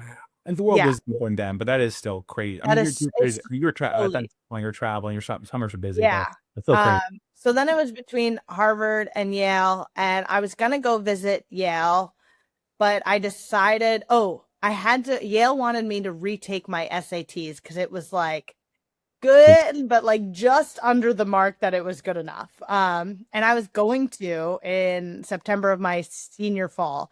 Yeah. But I decided to go play a 10K in Brazil instead that I thought I was going to win, which I did win. And anyways, Dave called me up and basically just like yelled at me and was like, what are you doing? Why are you playing a tournament? Like, what's so special about this tournament? Like, I was like, oh, I think I can win it. And he's like, why are you just going to go play? He's like, you need to retake your SAT. He's like, surely Harvard's making you do that. And I was like, actually, no, Harvard said I'm fine. And he was like, what? How is that possible? So anyway, so that kind of just turned me off a little bit. So then I went so then it was like senior fall, and I was like, Mom, I'm so tired by this. If I go up to Harvard and I come back and I say I love it, I was like, we're committing. We're done. So I went up to Harvard, loved it, found out that weekend that I actually got in. Oh, nice. And then came back, told my mom, I was like, yeah, we're committing. I love it, everything. And yeah, that was that. Wow. So Yale and Princeton really blew that. Sorry, again, respect to Dave and Gail, but man, that's amazing. No, it's just so interesting how everything like kind of worked out. I had a very different experience than like a lot of the other recruits and all of that. Yeah. Well, so anyway, it obviously all worked out. And so for those that don't know, let's talk about Amanda's record. So you were 62-0 in college in your matches. Now I have to fact check you. I did my research. Everyone keeps saying you only lost 2 games in college. Mm-hmm. It's not true. That is a lie. That is unequivocally not true. So let's see. Let's walk you through. So do you know the 3 games that you lost in your college career? I don't know the third one. Okay, we'll go through the first 2. Let me see if it's not in chronological order. It's not. I know the 2 was against Kanzi DeFraui. Okay. Do you remember the scores of those games that you lost, just for fun? The first one, well, the first time I played her, so my sophomore fall, I lost the first game, and that was maybe like it was like 11-6 or something. 11-6, you nailed it. Okay. Oh, yes. Yeah, Fun- that was the first game. And then after so much pressure on me, oh my God, like literally after that, like a massive weight lifted off of me. And I was like, okay, whew, we got that out of the way, because like it is absurd to try and like just win every single match 3-0. Like that is just ridiculous. Insane. Yeah. And then the last time I played her, which was my last ever college match, I lost did I lose the second game? The first game. I lost the first game as well.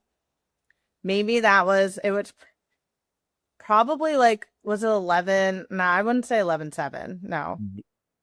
Give yourself more credit. 11-9. It was 11-9. Okay.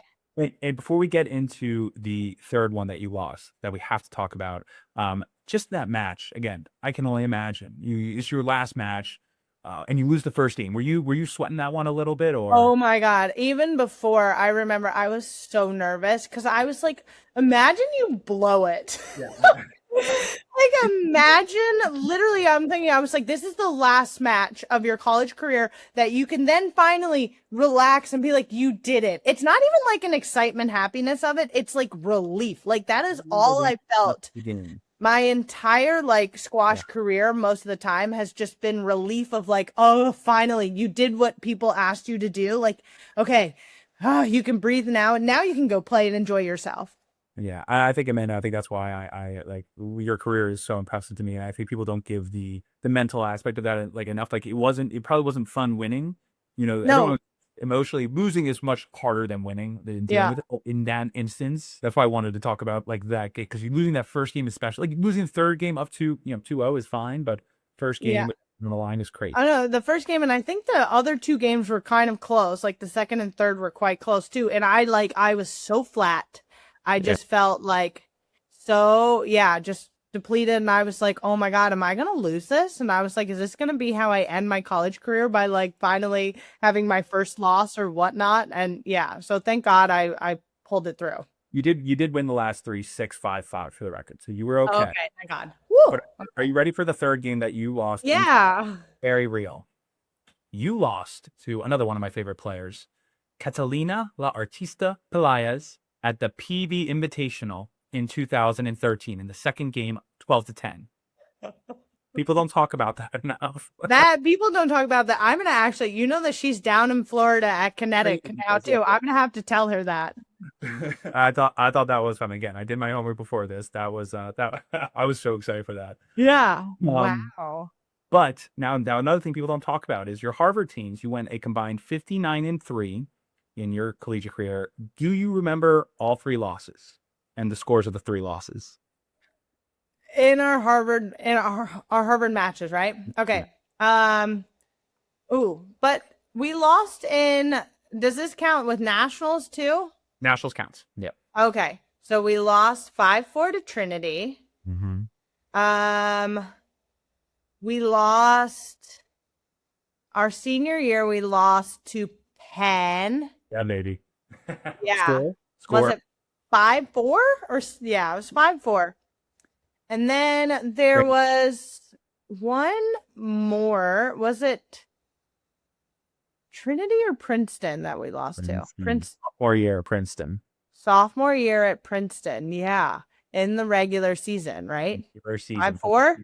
5-4. So you lost 3 matches as a team, all 5-4. Now, I don't want to badger anybody, but there's a couple, and again, you won all your matches, as everyone knows. So there's a couple common threads in those 3 matches of people that lost.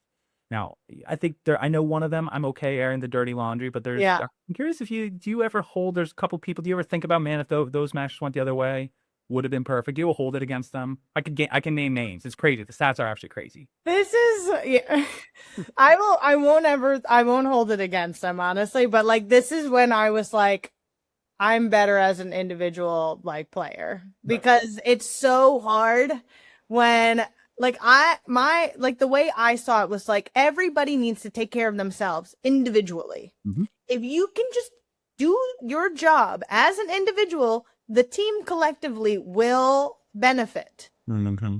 Some people did not obviously see it that way. So Not all college teams. yeah, exactly. And so it's so frustrating when I like see a person perform or teammate perform or whatever, or not perform, or their mindset and attitude, and I just don't have control over any of it.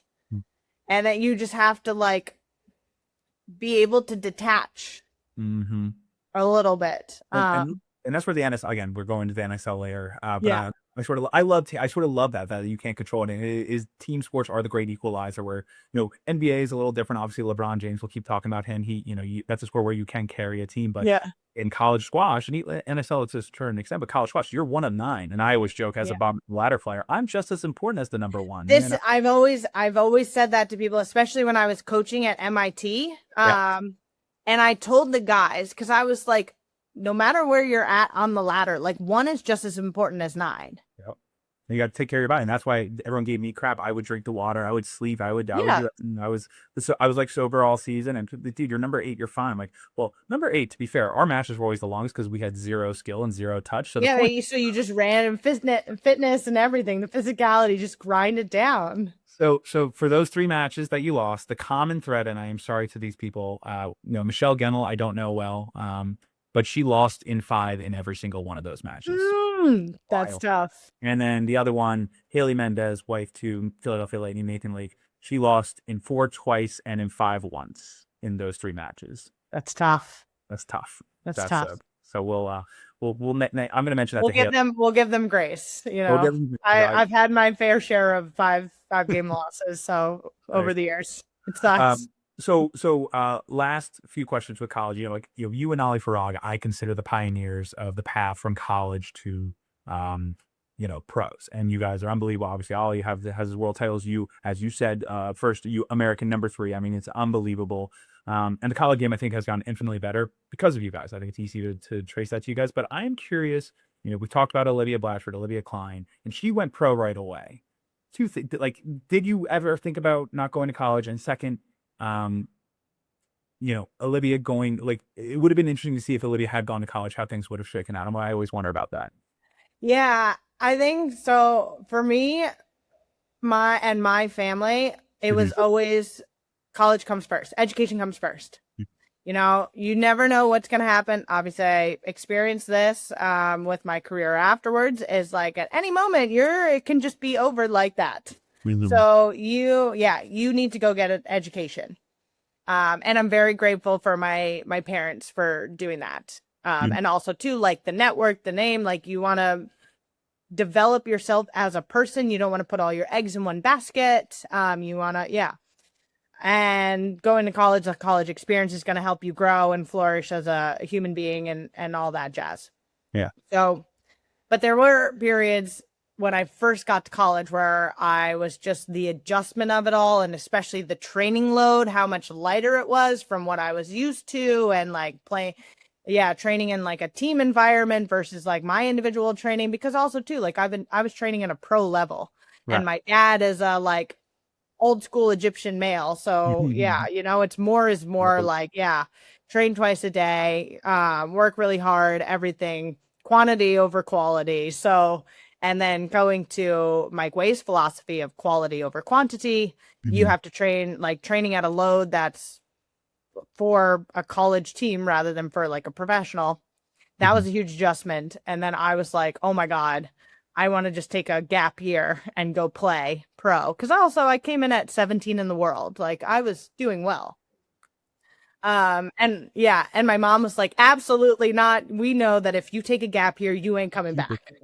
So, so my parents were like, no, figure it out.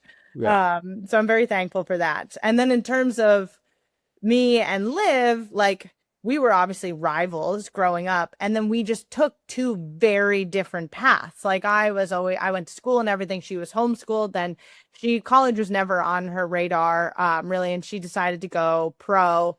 And it was kind of nice, I guess, like for our relationship and friendship to both take different paths, rather than have to then go both into college, be college rivals, everything, kind of keep that rivalry going. And it was nice, the fact that like we took two different paths and then still made it on the pro tour afterwards, and had our own journeys as individuals, rather than just constantly being Put against each other. yeah, put against each other and rivals. Yeah, again, I'm the fan of me. I loved it, but I think that's kind of cool. Again, I know Olivia a little better now. That's she's great, and it's good to see you guys sort of where you're at today. That's cool. Yeah. Story. Okay, but now we're gonna go to the pros, and again, there's so much to unpack your professional career, but I'm gonna focus on the Achilles chloral, which is crazy. And I heard you in another podcast sort of talk about it, and I never really thought about it, but I kind of want to talk about it here. In I forget which interview this was, but you talk about how when you first toured the Achilles, ironically against Lydia, match ball 2-0, it's no big deal, it's crazy. But at that point, 2017, you were number 6 in the world, your highest career ranking at that time, and you're playing the best squash of your career. Down goes the Achilles, and that's terrible. Then in 2023, you're fresh off arguably maybe the greatest win in American squash history against Noelle Sherbini. You're in the finals in Hong Kong. And first game down goes again. Talking about these mental challenges you had to overcome. I can only imagine you were playing the best squash at both times in your career at that point, and both times you go down. What you talked about, what that's like to like fall down and then have to climb. You sort of talked about in the beginning, but climbing that mountain peak again is insane.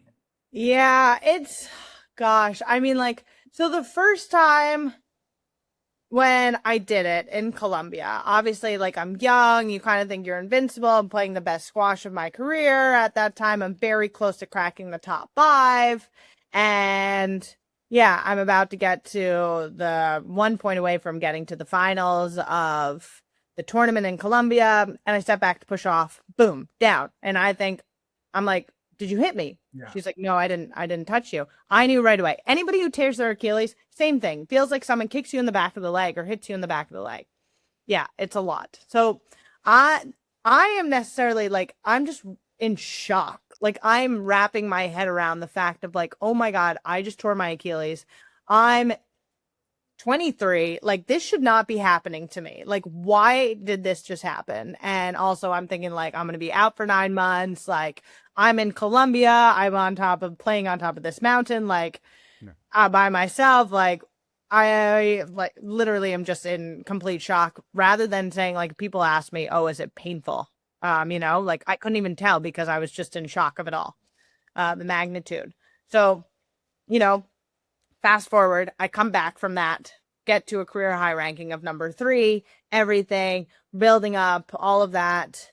And then 2023 in Hong Kong, I'm playing the best squash of my career. And this is on the back end. This is right after I just lost, in my eyes, I say like I bottled it, of the Pan Am individual gold medal match in Santiago against Liv Weaver. Yeah. And I was 2 love up and lost in 5. And that was just like the pressure of it all to get another 3 gold medals was just way too much on me. And so honestly, like, that was a blessing in disguise of like, hey, I lost. I experienced what it is to fail, not live up to everybody's expectations of it. And like, life goes on. It's all good. I did not die. People did not love me any less. So I was like, wow, this is freeing. So I actually went into Hong Kong just feeling so free playing. And it was like, and I just felt so at peace with my game, and I felt like I was in a grasp of finally, and I was struggling so much with just tying my identity to a result. And if it was like, if I just won a platinum, then people would see me as a champion, or like I would see myself as a champion. That would legitimize my career. And I've been close a couple times and I've missed out. So this time I really truly felt I was going to win Hong Kong. With the way I was playing, I beat Sherbini the night before, feeling good, Hanya, everything in the first few points, first 10 minutes of the game. Like, I'm feeling like we are here for it. And it was like, you've spent so many years climbing up that mountain again after the first Achilles. And you're like right there to just grab it, to like reach the top and everything. And boom, step back to push off. There goes my other Achilles. And she's nowhere near me. exact same thing, like both 2 drop shots into the front corners, step back off the middle to push off. And I knew right away. And I like literally could not believe it and I think sometimes doing it the second time was worse than the first because I knew what I was in for and I had to go through that again. And I basically just have to restart the climb again. And I like could not fathom it, like the shock of it all. And just the fact of like, why me? You know, you have all those thoughts. Why me? What did I do to deserve this? Like, I'm a good person. Like, I work hard, everything. So it was just so hard to try it again, too. I'm alone in Hong Kong by myself, no flight back to the States because I'm supposed to go to New Zealand the next day. And yeah, and so I'm panicking more than actually feeling hurt. But the realization of just like, oh my God, I have to go through this again for a second time. Like that was probably one of the toughest things ever. And again, it's, it's crazy also now, Sabrina going through it too. Yeah. And it's just for her, I mean, I imagine she at least has you to lean on. And it's crazy. Her most recent example, she's talking about slowing down and enjoying the calm mornings and things like that. And for you guys as pro squash players in particular, where you guys are always on the move, you have to travel, you have to do this, do that, the other. Like I can only imagine how weird and mentally going back to the mental challenge. It's just the switch is just crazy. It's 100 to 0, we'll call it. Just like that. I just can't. It's just so much. Yeah, to see Sabrina do hers, and I was watching it on the live stream and I knew right away, and I genuinely could not believe it. The fact that like, one, I felt so bad of the fact that like she has to go through it. Like that was never supposed to happen to her. And this is like maybe an older sister to younger sister type of thing. Like she's my baby sister. Like I just, you always have a protective instinct of like, you just don't want bad things to happen to her. Right. That was never supposed to happen to her. I'm the one who's supposed to get the shit kicked out of. Like me and my brother are the ones that's supposed to be put through the ringer. And like normally I'm the one who has to like go through all the hard times so that way like make it a little bit easier for Beans. Yeah, and then just also too of like, oh my God, I have to relive through this again? Yeah. Like what? Yeah, and like I don't think people don't realize how hard it is until you actually have to go through it. Right. Yeah, and I just felt so bad for her, but also, I mean, but like there truly is like you can find so many blessings in disguise from it. And one thing that I genuinely did really appreciate was the fact that it forced me to slow down so much. And it forced me to just sort of enjoy doing life at like 2 miles per hour. People are like, oh, what are you doing? Like, how are you spending your time? I was like, from crutching from point A to point B. Like, it's exhausting. Yeah. And I told Sabrina this too. And I was like, dude, this is so much on your system. I was like, don't do anything. The only thing you should be doing at the start is like crutching from one place, from the bedroom to the couch. And then your basically activity of the day is going to try and shower. Yeah. I just, again, you guys as athletes, especially squash, such a fast-paced sport, and then you're just reduced to that, and you're by yourself. Again, you guys, it seems like she spent time with her mom, and it's really nice and enjoyable, but it's just kind of just a lonely experience. I just can't. It's just tough. Yeah, it is. It is definitely a isolating experience. I think the fact that Sabrina has me, who has done it multiple times, my mom, who has been there for me both times, and now she's expert on it. But unfortunately, it has actually become like quite common nowadays, like, which it should not become the cool thing. But yeah, I don't know what that's saying about just the nature of the sport or the nature of our bodies, or like, just the fact that we're not recovering enough too. So if you look at the something. in the NBA, last year at least there was I think 3 or 4 Achilles torn just in the playoffs alone, and the data shows that the NBA games, while they haven't gotten longer or anything, because the game has moved faster, athletes are getting better. They're running twice as many miles in a season, literally 100% Yeah, more. that's insane. Right. It's insane. And that's why the Achilles are going. And so there is something about recovery, and obviously someone smarter than me will hopefully figure it out someday. But it is just crazy. Mhm. My last question about the pros before we get to the NSL. I have to get to the NSL, but this is so good. This is more just professional athlete life question. When I was a kid, I'm a big, huge sports fan of all sports. Whenever I saw male or female, any athlete crying after winning an event, I always thought it was lame. Truth be told, I was like, I can't. You're playing a game. You're getting paid. This is ridiculous. This is crazy. Now I've gotten older and wiser. I realize that the crying is more of a release of emotion from all the sacrifice, Yes. right? That's what it is, and now it's cool. And then when people are holding their kids and doing all this stuff, it's crazy. And a lot of athletes they sacrifice family, friends, relationships, whatever, for to be the best and money. And honestly, given that squash, it's not, the money isn't where it should be. You guys are obviously just sacrificing just for the love of the game. Like, can you just sort of talk about how you deal with reconciling with these sacrifices? Yeah, well, I can tell you my personal life has definitely suffered over the years because of it. But also too, like socially, I've missed so many like weddings, birthdays, holidays, family time. It is a huge sacrifice, and so many people don't get it. They don't understand. They're like, why are you traveling all the time? Like, why do you have to go here?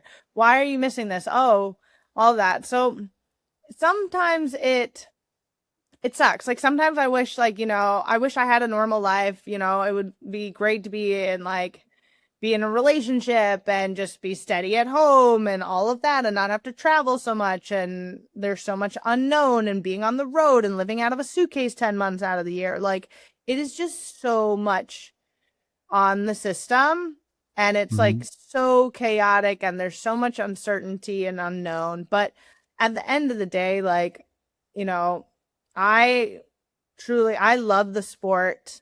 I want to try and be the best at it. Currently now, like I want to see what I'm capable of. And I feel like I have more to give, and I feel like, the best is yet to come for me. Like I feel like I still have more to reach my full potential, and I want to truly see how it is. So that that mindset, not everybody has it, not everybody understands it, and that removes you from a lot of people, sort of. And even sometimes my family just doesn't understand it, and they're like, "Oh, can't you just come home or this? Can't you come go on this trip or yeah?" And I was like, no, I can't. Or they'll ask me to do plans 3 months in advance, and I was like, I can't do that. It's a lot of no's. And saying no is the hardest thing in life, especially. Yeah. Or you get told you're selfish and self-centered and you only think about me, like yourself. And it's like, yeah, I do have to be selfish, because also too, I understand my window of maximizing my true potential as a professional squash player is very small. And wouldn't I want to know? Don't I want to find out what I can achieve in that very small window? And then after that, I can go do whatever I want to do and enjoy my life. And there's obviously things I'm very passionate on that I'm like, Amanda, slow your roll. Focus on squash right now. You can deal with all these other things afterwards. You have a very, very small window here. So be all in. Try and make the Olympics. Try and medal out there. Wouldn't you want to just see if you can make that possible? Don't you want to do everything you can to see if that is possible? And that's basically what I was wrestling with all season. And thankfully we've gotten to that point where now that I'm at that point, it's been so I haven't enjoyed my squash this much in pretty much my entire career. Awesome. And it's been so fun, but also too, I'm enjoying life outside, but making choices that are going to help move the needle in that direction rather than kind of take away from it. Well, again, man, I mean, hearing that answer, and again, I think you posted on Instagram or Twitter, just like how I'm having so much fun. I love this game after you, for lack of a better word, dusted Tina Gillis at all respect to Tina, and again, so happy to hear that. I'm happy to hear where you're at mentally, and again, your game is great. So, congrats on that. But now we got to segue to the NSL, and Yes. we will see her this week as well. So things could get interesting. But for those that don't know or don't remember, you were a member of the DC Inferno. You were runner-up last year as a team. You're playing Thursday, June 11th against the Sono Sharks in Sono Sharks home at M Squash. But a question I always love to ask everybody, all players, this is about the NSL in general. When you first heard about the NSL and the concept, like, what was your first reaction? Were you like, this is crazy, or like, this is awesome? Oh no, this is awesome, because I was like, this is what we need, American sports teams, people, city-based teams. And I've always wanted to do that, something for like myself. That was one of my like ideas way back when in like 2016, 2017. Yeah. Of like coming up with an idea of city-based teams, but it like combines singles and doubles together. Okay. Yeah, obviously never went to fruition. So I generally, when I saw that this was happening, I was like, oh my God, finally someone is making it happen. And that's amazing. And having that team environment too is great. Having the entertainment aspect of squash, like really be dialed up, which I think the sport needs, where then you're kind of getting people outside the sport to get engaged with it, have like be interested in it. Whereas sometimes, with professional squash, that's more for like the squash purists. Whereas this is just more like sports entertainment. Correct. Which we love. And you have the obnoxiousness of it, which is what we need in American sports. And so I love it. I think it suits my personality really great. And I think I live for like the sort of entertainment value for squash, the exhibition-y type value for squash, and the performance aspect of it. So yeah. So I've been loving it. It's been a lot of fun. It was funny, again, in the clip you shared this morning, which again, before the podcast, I criticized you because you said you don't drink coffee, which is crazy to me.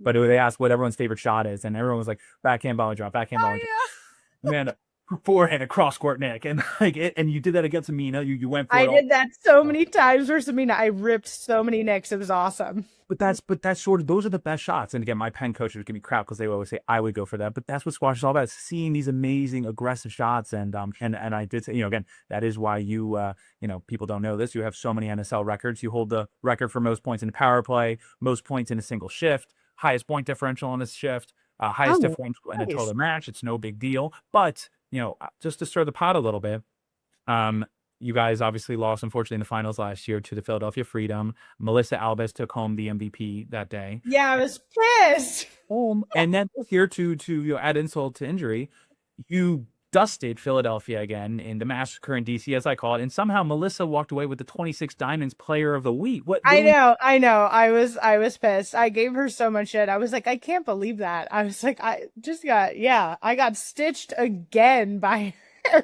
But to be fair, I did give her shit. I was like, mate, how's your back? I was like, your back must be broken from carrying the team. Yeah, the battle in that first period was crazy. And that final last year was awesome to find. Yeah. But so again, you're back in the finals. Philly is not, so we will have a new champion. You guys are taking Sono. I think it's going to be you, Jazz, and Noah Romero against Salma Haney, Marina Stefanoni, and Margot Pro. What are your initial thoughts on the matchup? That's going to be good. That's going to be really solid. Yeah. And I think with them, they'll have the home court advantage, but we have a really tight knit team. And that's part of also why I've been loving NSL, is because of just like the DC team and playing for Willie Gaynor and Dexter and the girls, who are, a lot of them are based with Kinetic too. So it's been so much fun and really enjoyable. And I think, I truly cannot give you an answer on who's going to win that, because I think we are pretty evenly matched up for sure. And yeah. Well, let me, just to make sure you have context. Have you heard about this famous bet I have with Sono? No. Okay, so I'm a critic. They bring those shark fins out before the match, and even last year Yeah. during a match, I find that offensive. You can't Yeah. have fun. So I made a bet. If Sono wins the title this year, I will have to wear shark fins for every single podcast episode next year. No. Oh, well, I got to make sure that does not happen. Can't let that happen. I please. can't let that happen. That's the motivation I needed. Okay, I thought that would Thank you. hopefully. Yeah. And then, so I had to make sure that you heard that. And so now, assuming the match goes the way we now want it to go, Yeah. on the other side, it's New York and Seattle. New York, they have Fairuz. I think they're bringing Nor Heikel and Nardine Duras, who's playing some good squash. Seattle, I think it's going to be Tina, Nada Abbas. I forget who their other one is. But who are you hoping to see on the other side? I mean, I think after the way your match went with Tina, you might want to see Seattle. I would probably say, yeah, Seattle. But like, again, I think the women's just NSL teams are so stacked now. Well, Like, it's way more stacked than it was last year, where it's like, I have no idea. Like, we are so evenly matched. mm-hmm. And I do the NSL format, it just lends itself to exciting close matches no matter what. It does come out of coaching. And obviously you guys have Josh Taylor who's been through it and has done great. On the other side, I'm excited to see how New York does with Moran. Hopefully, Yeah. and I believe we're gonna see her. So it should be really fun. Now my last few questions, we're almost at the end again. Thank you so much for your time. No worries. This has been so fun. I mean, I can keep talking for ages. Saying that's probably the amount of questions that I didn't ask is Sobhy. Might have to do a part 2 at some point. Yeah, hopefully, if you guys win, we definitely will do a part 2. Okay, great. Another incentive. Now, for both players on the men and women's side, is there one player on the tour that's not in the NSL that you would like to see in the NSL next year? I feel like Nikki Muller would be really good. Yeah, Nikki, I mean, he was in the draft and then he had scheduling conflicts, but I agree. Yeah. I hope that's what it always is. It's always scheduling nightmare. We are adjusting next year. We're going to September. Breaking news. Ooh. So we're trying to get more on the North American leg of it all. So yeah, that makes sense. How about for the women? For the women, I don't know. I mean, like, playing for like Sherbini, Orky, but I'm trying to think if there's like a unsung, what I love. That's what I'm thinking. He's got to rank like 50, 40, but the lights out. I want to see Catalina Pelaya's back. I know she's been injured. Yeah. Whatever. I want to get her back. It's great having Rowan back. I'm trying to think myself. That's what I'm trying to figure out for the women's side. That would be kind of like a dark horse. Yeah. That wouldn't just necessarily be like, the top player. Because also too, like, it is true entertainment value. So you want someone who's gonna have the entertainment aspect of it, but who also like can play the format well, because there is like tactics involved of just like the power plays and the defense and and also being like a team player too. Right. Yeah, I like Satomi. I don't know her well enough, but she seems so fun. Oh yeah, Satomi could be fun. Yeah. She'd be fun. And then there's a bunch of old college players. So anyway, so for let's say for Satomi and Nikki, what would you talk about the NSL that might be misunderstood? Why they should join? Well, with Nikki, I think with him, I mean, he's entertaining, it's fun, and he has the shots. Yes. And he's a good team player. Yeah. Yeah, like he raises his game for team aspects. Yeah. And like just in general, I think it is like a really fun way to be engaged with the sport in a different aspect. And a team kind of camaraderie and get that experience that you wouldn't necessarily get with the serious and professionalism of the pro tour. So it's just nice to be a part of something else.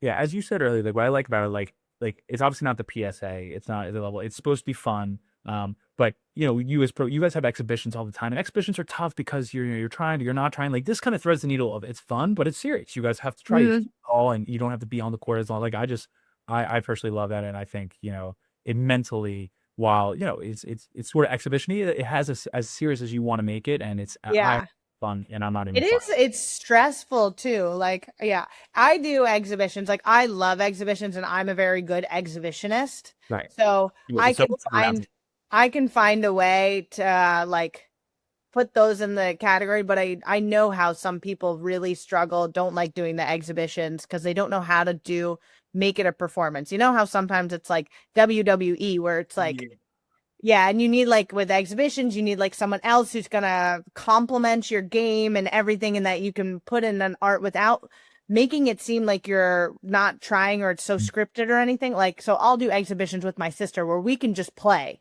naturally and be able to have an hour long, like 12-10 in the fifth, 5-game battle. Right. But like, and we don't have to script anything. We just go play and we have a lot of fun and our games complement each other. I know a lot of people struggle with that with exhibitions and the banter and the performance and the entertainment value.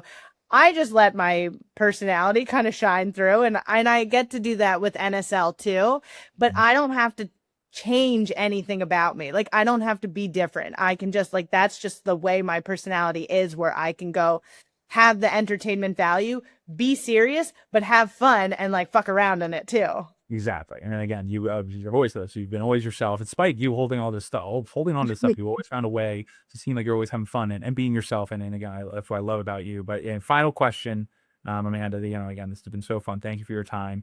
Once the NSL finals wraps up next week and you are the champion, I do not have to wear my fins. How will you be spending this summer? I cannot imagine you're going to be in Florida in that dead heat all summer. No.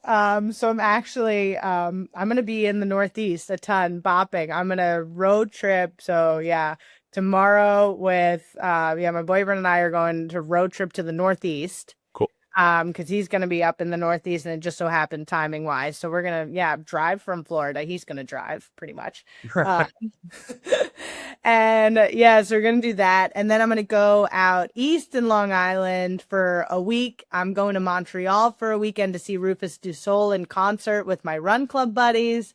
I'm going to be in Boston for a few days. I got a wedding in Philly. Nice. I might go to another concert. So yeah, I'm just sort of going to go live life in the Northeast, see friends, families, I have some things planned. I'm going to go enjoy life. Like, do what I want to do, have fun. And then I'll mosey my way back down south beginning of July.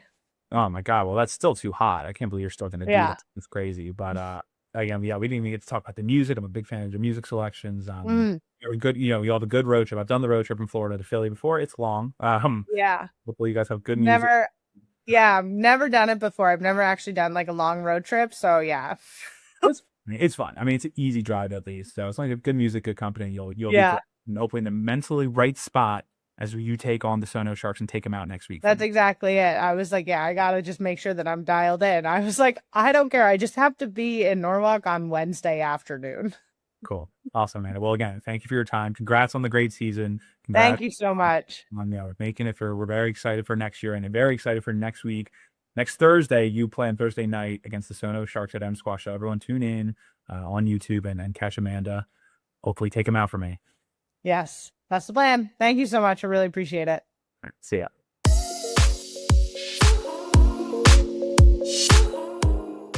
All right. Now on to the men's side, Bill. Before we jump to the men's, and again, PJ. PJ, this is a huge compliment. That's my first PJ. How about that? Do you remember your first PJ? Yeah. I'm not sure we can keep that in there. Before we jump to, I was just looking at the coaches on the women's side and then the coaches on the men's side, and not to denigrate any of these men's coaches, but on the women's side, Gohar, Kathleen Cowles, Josh Taylor, and Vicky Lust. Sure. I mean, that's a powerful lineup of coaches going against the Annie McAfee of the Grizzlies. No offense to undefeated Noel Heaton. No offense. Thank you. Pat Kosker and Mark Broekman. I mean, I mean, I see a professional squash player. I see a college squash player. Yeah. I see Andy McAfee. yeah, of my Grizzlies. I mean, no offense, but the women's coaches, let's talk about a lot of firepower on the women's coaches side. That's incredible. It's awesome. The league is very lucky that John White is out this week. He is obviously, I think, a part of our secret sauce, but Noel has learned a lot from him, and it'll be very exciting. Not to talk too much about the coaches, but yeah, John. I mean, to me, John, you have Marwan El Sharbaghi on your team. He's really the coach. Like John's. I mean, this isn't admittedly Mid-Atlantic Conference where you're going to go play MIT like for the championship on a Saturday. John White. I mean, this is a little step up for John White as a coach. John's going to cancel his flights. Hopefully we get this out before he can hear it. I mean, come on. And let's face it, the Mid-Atlantic Conference, seriously. Whatever. Okay. Onward. Sorry about that. Oh, God. So we have a lot of Mid-Atlantic Conference players in this. No big deal. So we'll criticize. I'll make sure to criticize them. Your words, not mine. Yes. Chronological order on the men's side. The Yes, first sir. semifinal, Wednesday night, June 10th, the Newport Dragons versus your Chicago Grizzlies. On the Newport Dragons side, we have, I think I have this right. Yaya, the rankings come out today. So What's his ranking now? I call him Yaya. Yeah. You got David Campion called him Yeye during the British Open. So I call him Yaya, but I also call him Elno Wasani. Wasani. It's Elno Wasani. I call him Elno Sawani. So, So let's just go with Yaya Elno Sawani. And it would be wrong on both counts. Okay. David Campion totally threw me for a loop by calling him like Yeye. Yeah. I was like, dude, I don't think his name's Yeye. Well, because there's some people throw in the E. We at the end, so we get names right here. Let's call him Ye. YE. Well, I like YE. YE Yang. Yeah. Golf. YE. Ye Tittle. World number. I have here 22, but I think after his run to the British Open, he's going way up. Yeah. Timmy Brown now world number 27, and Matthias Knudsen world number 43, going up against Chicago Grizzlies. Kareem Gawad world number 4, Sam Todd world number 36, Simon Herbert world number 57. Now, the first question I need to ask you, and this is throwing it back to the PSA. Kareem didn't want to beat Yaya. He knew the NSL finals were coming up. That's why he threw it, right? Yaya was, if anything, he's being selfish for winning. It was stunning because I saw that Kareem didn't have too tough of a run up to that match. Yeah. And I was like, what I was afraid was going to happen, that he was going to go like 1,000 minutes, and then we come to a semi, and the semi's awful, or he does 1,000 minutes and the final's awful. So it was almost refreshing to see him get beat. I love Kareem Gawad. By the way, you know what Kareem Gawad's name is really? Kareem Abdul Gawad. No, his name is Sammy. No, it's not. 100% Sammy. First name Sammy. I work with a Egyptian person at Squash Bridge. Shout out Squash Bridge in Bridgeport. Amr, who is the head pro there, and he's like, I don't know why like people don't call him Sammy. Like everybody calls him. His name is Sammy Gawad. I just don't think Sammy Gawad could be sponsored by Egyptian Air. I don't think so either. But either way, I don't think he lost on purpose to play in the NSL. I think Gawad is so up and down when he's on his game. He's the best player, could be the best player in the world. If he is fit and not, doesn't have a lot of minutes on him, he's one of the few players with Cole and with Elias who could beat us all. I think there's only 3 left right now in the world, and I think he's still one of them. And he just never gets to see him until the semis of the finals. Never gets to see him anymore. I mean, what is he? 36 years old. Yeah. He's miraculous. He's a miracle.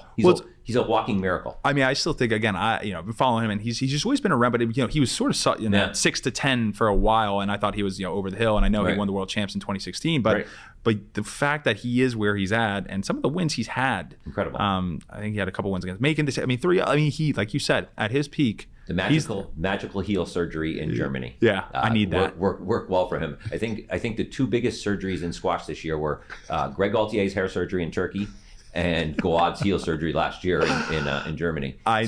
I need the hair surgery ASAP. I'm hoping the NSL takes off so I can get my hair surgery. If there's karma, I'm going to lose my hair overnight because I make fun of everybody's hair because my hair is pretty solid for a 63-year-old. You have great hair. 63. I'd switch hairs with you right now. I would pay for that. God, all right. I did pay for this. Just because of the TV appearance, I spent an extra $4 on a haircut this Friday. So there you go. It's worth it with these lights. It'll be in my expense report. So look for that. Back to squash. Yes. NSL. Your team versus the Newport Dragons. Everyone knows how I feel about the Newport Dragons. But I'm going to be very unbiased. Yep. Now that we know Yaya, was very selfish, as you said, for beating Kareem Gawad and is causing controversy amongst his team. How do you see this match going?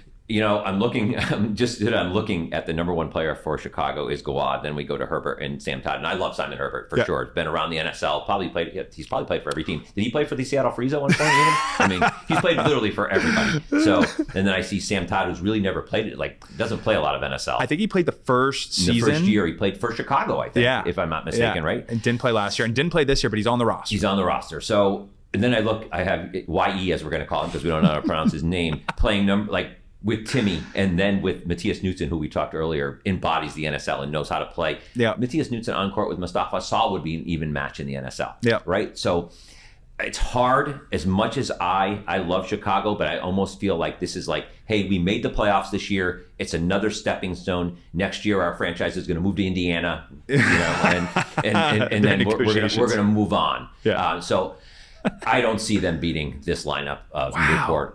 Yeah, believe me, it pains me. But happy to be in the playoffs. I mean, we hadn't won a match in 2 years. We. I'm sorry. We haven't won a match in 2 years.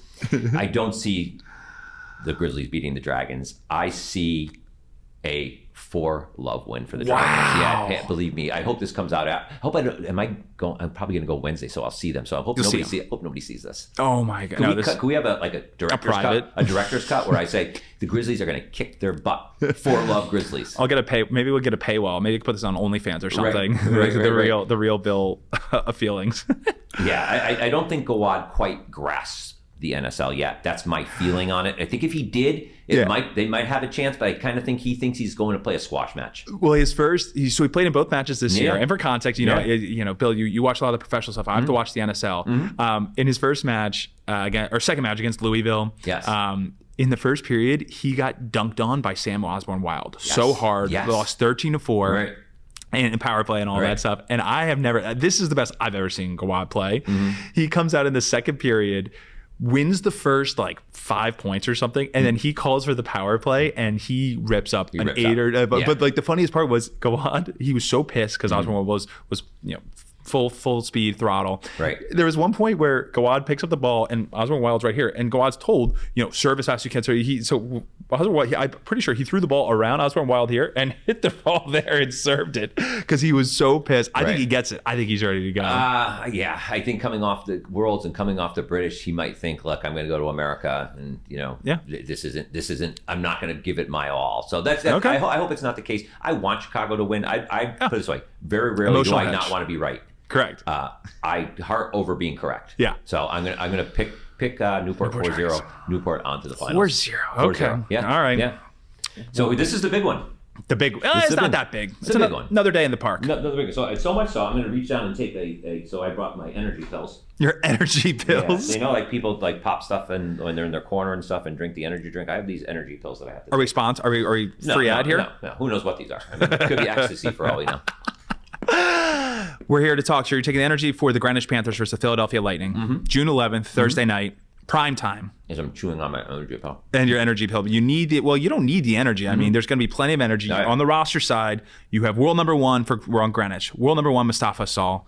World number 17, Gregor Marsh. World number 20, Dimitri Steinman. Going up against the Philadelphia Lightning, Marwan El-Shorbagy, world number 9. Nathan Lake, world number 46. Nick Wall, world number 60. Now, here's the other thing I have to add. And, this may be public. Maybe I shouldn't say this. Have you heard of the baby bump before? Yes. Baby bumps, for those that don't know, in sports, if a player has a baby, usually that team gets a little boost. 100% the case. Mohamed Abu Elgar. Having a baby. Just had his first son. Just got married. Just had his first son recently. That is why people were wondering, why is he not here? Why is he not playing? Just had his first son. He was thinking about coming. And, we say there are some things greater than squash. Right. We said, Abu Elgar, enjoy these first couple days. We'll take the title home for you. Did he do the picture with the naked picture like you did? Skin. Like skin on skin? I didn't see that photo. He had to have done it because that's what we do. That's so bad. So bad. I hate the skin on skin. You know why we do that, right? So you told me when I made fun of you doing it, you said, so the baby knows how to bond or something like that. Regulating, they hear your heartbeat, they smell you. Yeah. So if you don't do that, it means your kid won't like you. It's not going to be it's not your son then, or it's not your daughter. Right. I totally disagree. It's just science. It's the second worst photograph beside the in the hospital thumbs up photo is the skin on skin photo. So just that way. But either way, congratulations, Mohamed Elgar is what I meant to say. So I want that just in case that alters your predictions in any way when evaluating this. I have the rosters. Okay, wait. One last thing before you again, we need to make sure that everybody knows and recognizes NSL trophy there and a ring, just in case. Nice. We'll put it right there on that finger. Okay, now we can continue. Yeah, no, it's absolutely the case. I would wear that everywhere. I wouldn't even. I would wear it around. My wife is like, this is the most offensive thing I've ever seen. Please tell me you don't wear that. It's like the douchiest thing ever. And I'm like, fine. This week I will be wearing it. Oh, I would 100% wear it. Just wear it on a necklace though. So, can Marwan be coached with John White not there? That's my question. Yep. So here's my understanding. So our assistant coach, very important too. So we are at least a 2-coach system, no matter what. Right. People are wondering if we're a system program. Does it matter who the coach is? That's the question. As we talked about John White, I mean, figurehead at best. But all joking aside, I think Marwan does kind of look at John White as former world number 1. If he wants me to do this, in a big spot, I kind of have to listen to him. I can't go off the rails because Marwan can go off the rails as we've seen. Totally. So Noel Heaton obviously has worked with Marwan and Fritjof Jakobsen. There's some connection, and Noel's explained to me, I think Fritjof's coach worked with Marwan's coach at some point, and they know each other. So there's chemistry there. I can also say when I was a temporary coach in Atlanta for that one match, I actually made a call to sub, and Marwan looked at me at first and was kind of pissed. I subbed him off after like 2 minutes. Right. But the reason why we did it, he realized after, was for Abu Elgar to get an extra power play. And then once he looked at me, he was like, good, smart, good decision. Got it. So he is coachable. Yes. Don't get it wrong. If you make the decision that he agrees with after the fact. After the fact. Nothing says coachable like your call being correct and then he agreeing with it. Yes. Nothing says coachable more than that. So for sure. So, well, I mean, so Marwan, coachability is the X factor. The other factor in this, and I was looking at the lineups and I'm looking at Marwan, Nathan Lake, and then we have on the other side, Asal and Steinman.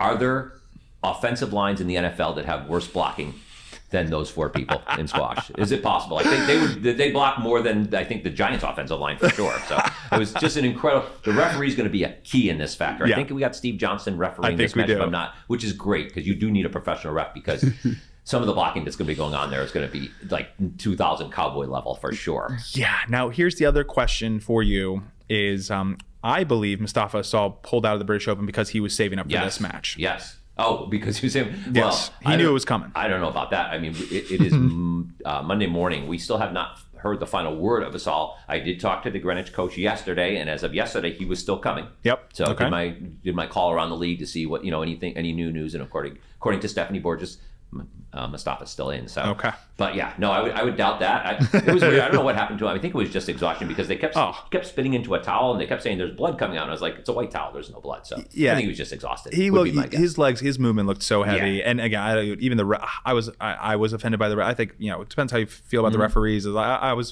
pissed off. He's like, there's no clear sign of injury. Get back on court. I was like, come on, we're trying to get the best product out there. Right. Asal is the best product there is, and I was a little frustrated. So I hope Asal is good and fine and ready to go. And like I said to Stephanie as well, I was like, when we win, I just don't want any excuses. That's all. I want the best Asal. It's very fair. Championship pedigree. That's what you guys have on your side, right? You've won the championship before. You've been there before. Your roster is back. I mean, it's hard to pick up against that. But now let's look holistically at this. Let's look up here and say, you guys played Atlanta down in Atlanta. Yep. Except for a very, very controversial call, you lose that match. But we won. Except for a very, very controversial call, you lose that match. And then you play a depleted New York team. You play who's in front of you. Like we're flying people in from Nigeria to play for New York. I mean, no Sherbagi. I mean, you're basically playing against a AAA team at that point. No offense to New York at that point, but they were the AAA team. So I look at Greenwich, on the other hand, if it weren't for no power play gate. No power play gate. Okay. They'd be undefeated going in. They did edge out Atlanta. Yep. By points to sneak in as a wild card, if you will. But they did get there. Greenwich could easily be 2-0. Okay. They could easily be facing the Atlanta Tornado right now. Okay. I mean, there's a lot of factors. Oh, speaking of gate, do you think? And I thought about this on the way down here, and my wife asked me when I was going over these notes. She goes, my wife actually asked me this question. She said, "Do you think gate will be replaced by file?" Because of the Epstein files. Interesting. And people won't call any scandal gate anymore, and they'll call them files going forward. Wasn't it going back in the day? Wasn't also the Watergate files? Wasn't that sort of the first thing? It was, and then it just turned into gate. Yeah. It was the Watergate files, so right? That's just a tangent. But either way, so there's a world where you guys wouldn't even be in the playoffs. You wouldn't even be going up to South Norwalk. So Bill, I'm not a delusional man, though. I don't think about any of that stuff. We're 2-0. Yeah. We're undefeated. Yeah. What is your prediction? My prediction, and again, I don't overlook unfortunately, I can't overlook the championship pedigree. And if I did, I would say it would be a 4-love win for Greenwich. But instead, just like Lee Corso. You're picking the Greenwich Panthers? Greenwich Panthers, 3-1 win, just knocking the Philadelphia Lightning off its throne and advancing to the finals of the NSL on Friday night. So, Bill. Greenwich Panthers. Bill. No, keep that hat on. Well, my hair though. No. I need the hat. Okay, that's because if you're gonna put your money where your mouth is, or your hat where your hair is. Yes, sir. Who's the number 1 seed? I know who the number 1 seed is. Philadelphia Lightning. Yes, I knew that. You're calling the Philadelphia Lightning the underdogs. Paper Tigers, I think, is what I'm calling them. Paper Tigers. Paper Tigers shouldn't even be here. If refereeing was down in Atlanta was better, if New York was able to field the roster, Philadelphia would be on the golf course right now. Do you remember the last time, I don't know, the Philadelphia team of some sort was the number 1 seed and they were the underdogs the entire time? What happened? No. Are we talking about... We're talking about the Philadelphia Eagles. Okay. We're talking about the 2018 Super Bowl champion Philadelphia Eagles. They had injuries. I got you. And you know what was their main mascot? You have more props than me? Philadelphia runs like underdogs. Bill, this is what everyone wore when the Eagles went on that run. We were the 1 seed. I'm not sure. I've never been on this podcast before, BG, so I'm not sure I'm allowed to do this. That's called topping off the Philadelphia Eagles. We are the underdogs. We know what's coming. Just remember this right now. Okay. Hungry dogs run faster. I got you. And that, my friends, I disagree. I just had to say. Go Greenwich. I'm a Connecticut boy. Go Greenwich. So it is Bucketology. I had to throw it out. So we have Greenwich in the finals. Against Newport. So now let's get to the finals. Sorry about that. I know that's a surprise to you. You were telling me. No. I thought I bought you off. By the way, this goes to show. Integrity is everything. Integrity is everything. So, again, if you guys had played a schedule this year, and if it weren't for that, controversial call down in Atlanta, can you admit it right now? If it weren't for that controversial call in Atlanta, you guys would not be here. I don't believe in controversial calls. Okay. I believe in calls. Okay. All right. Newport versus Greenwich. Repeat. By the time we reach the finals, I think Asal will have grasped the NSL and how to play the NSL. And he's here, he's in Connecticut, he's like, I've come this far, I am the best player in the world. Yeah.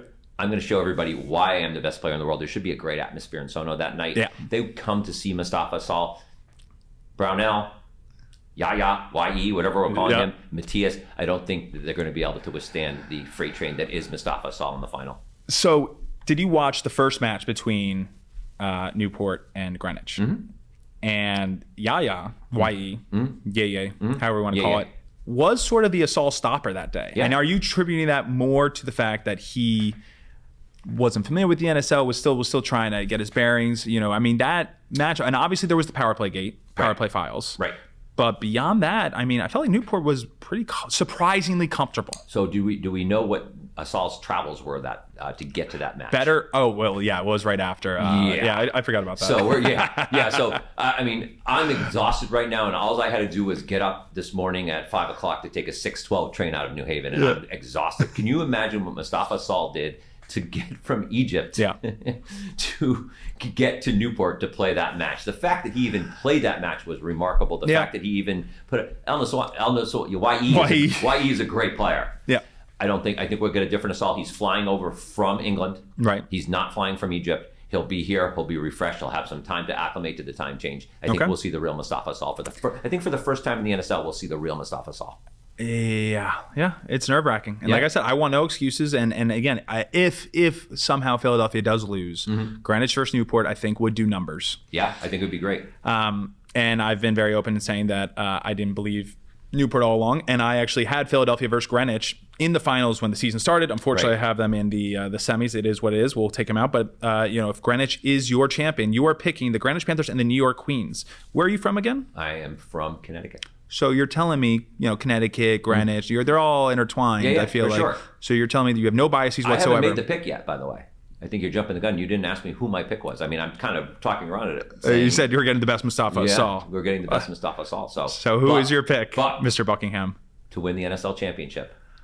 The 2026 NSL champion. Wow. What? Have I been bought off? No. This has nothing to do. My integrity is still intact. You might need the hat with that too. Yeah. Oh my! And V2 Jets. Yeah. Greenwich sponsor. Was there a shady deal yesterday at a McDonald's rest stop in Connecticut where I picked up this merchandise? Yes, there was. If you had told me that you flew here, it would have been obvious all along. Right.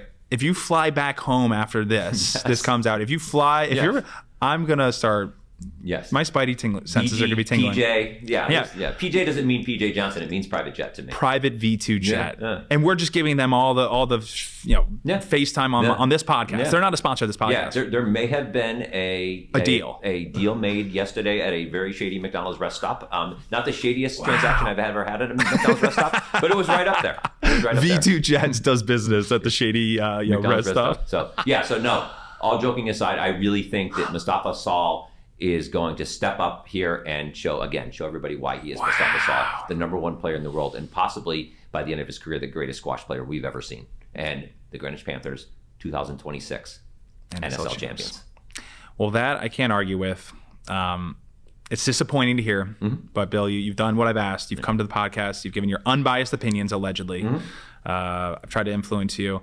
It's great. And then for the rest of the season, so obviously you have when's your next podcast coming out? Probably we're going to record, well, if we could get PJ, the real PJ, into the studio. So I would like to, I mean, it's going to be so hard to do my podcast after doing this. This is like the big leagues. But no, we'll do a podcast this week wrapping up the British. We'll do a World Tour Finals preview and a World Tour Finals wrap up. We kind of go through the summer. We'll do it every other week during the summer. Really? You know us. We don't talk about squash. We talk about everything but squash. So the subject, I talk about my golf game, talk about my boat, all the stuff that really interests me and really interests our listeners. So. God. But I appreciate you listening. Well, Bill, I'm a huge fan of you. I can't thank you enough for coming on here. If you guys don't follow Squash Radio, you should do it right now. He and PJ or whoever Bill decides to bring on the episode are very fun. But Bill, we'll see you Wednesday at the NSL Finals. I will be there. Okay. And if Greenwich makes it, will we any chance we see you Friday?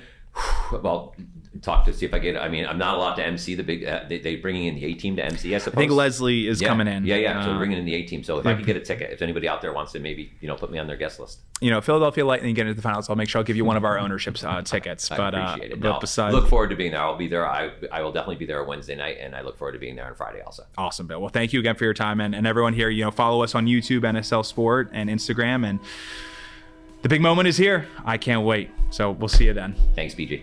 Thanks, Bill.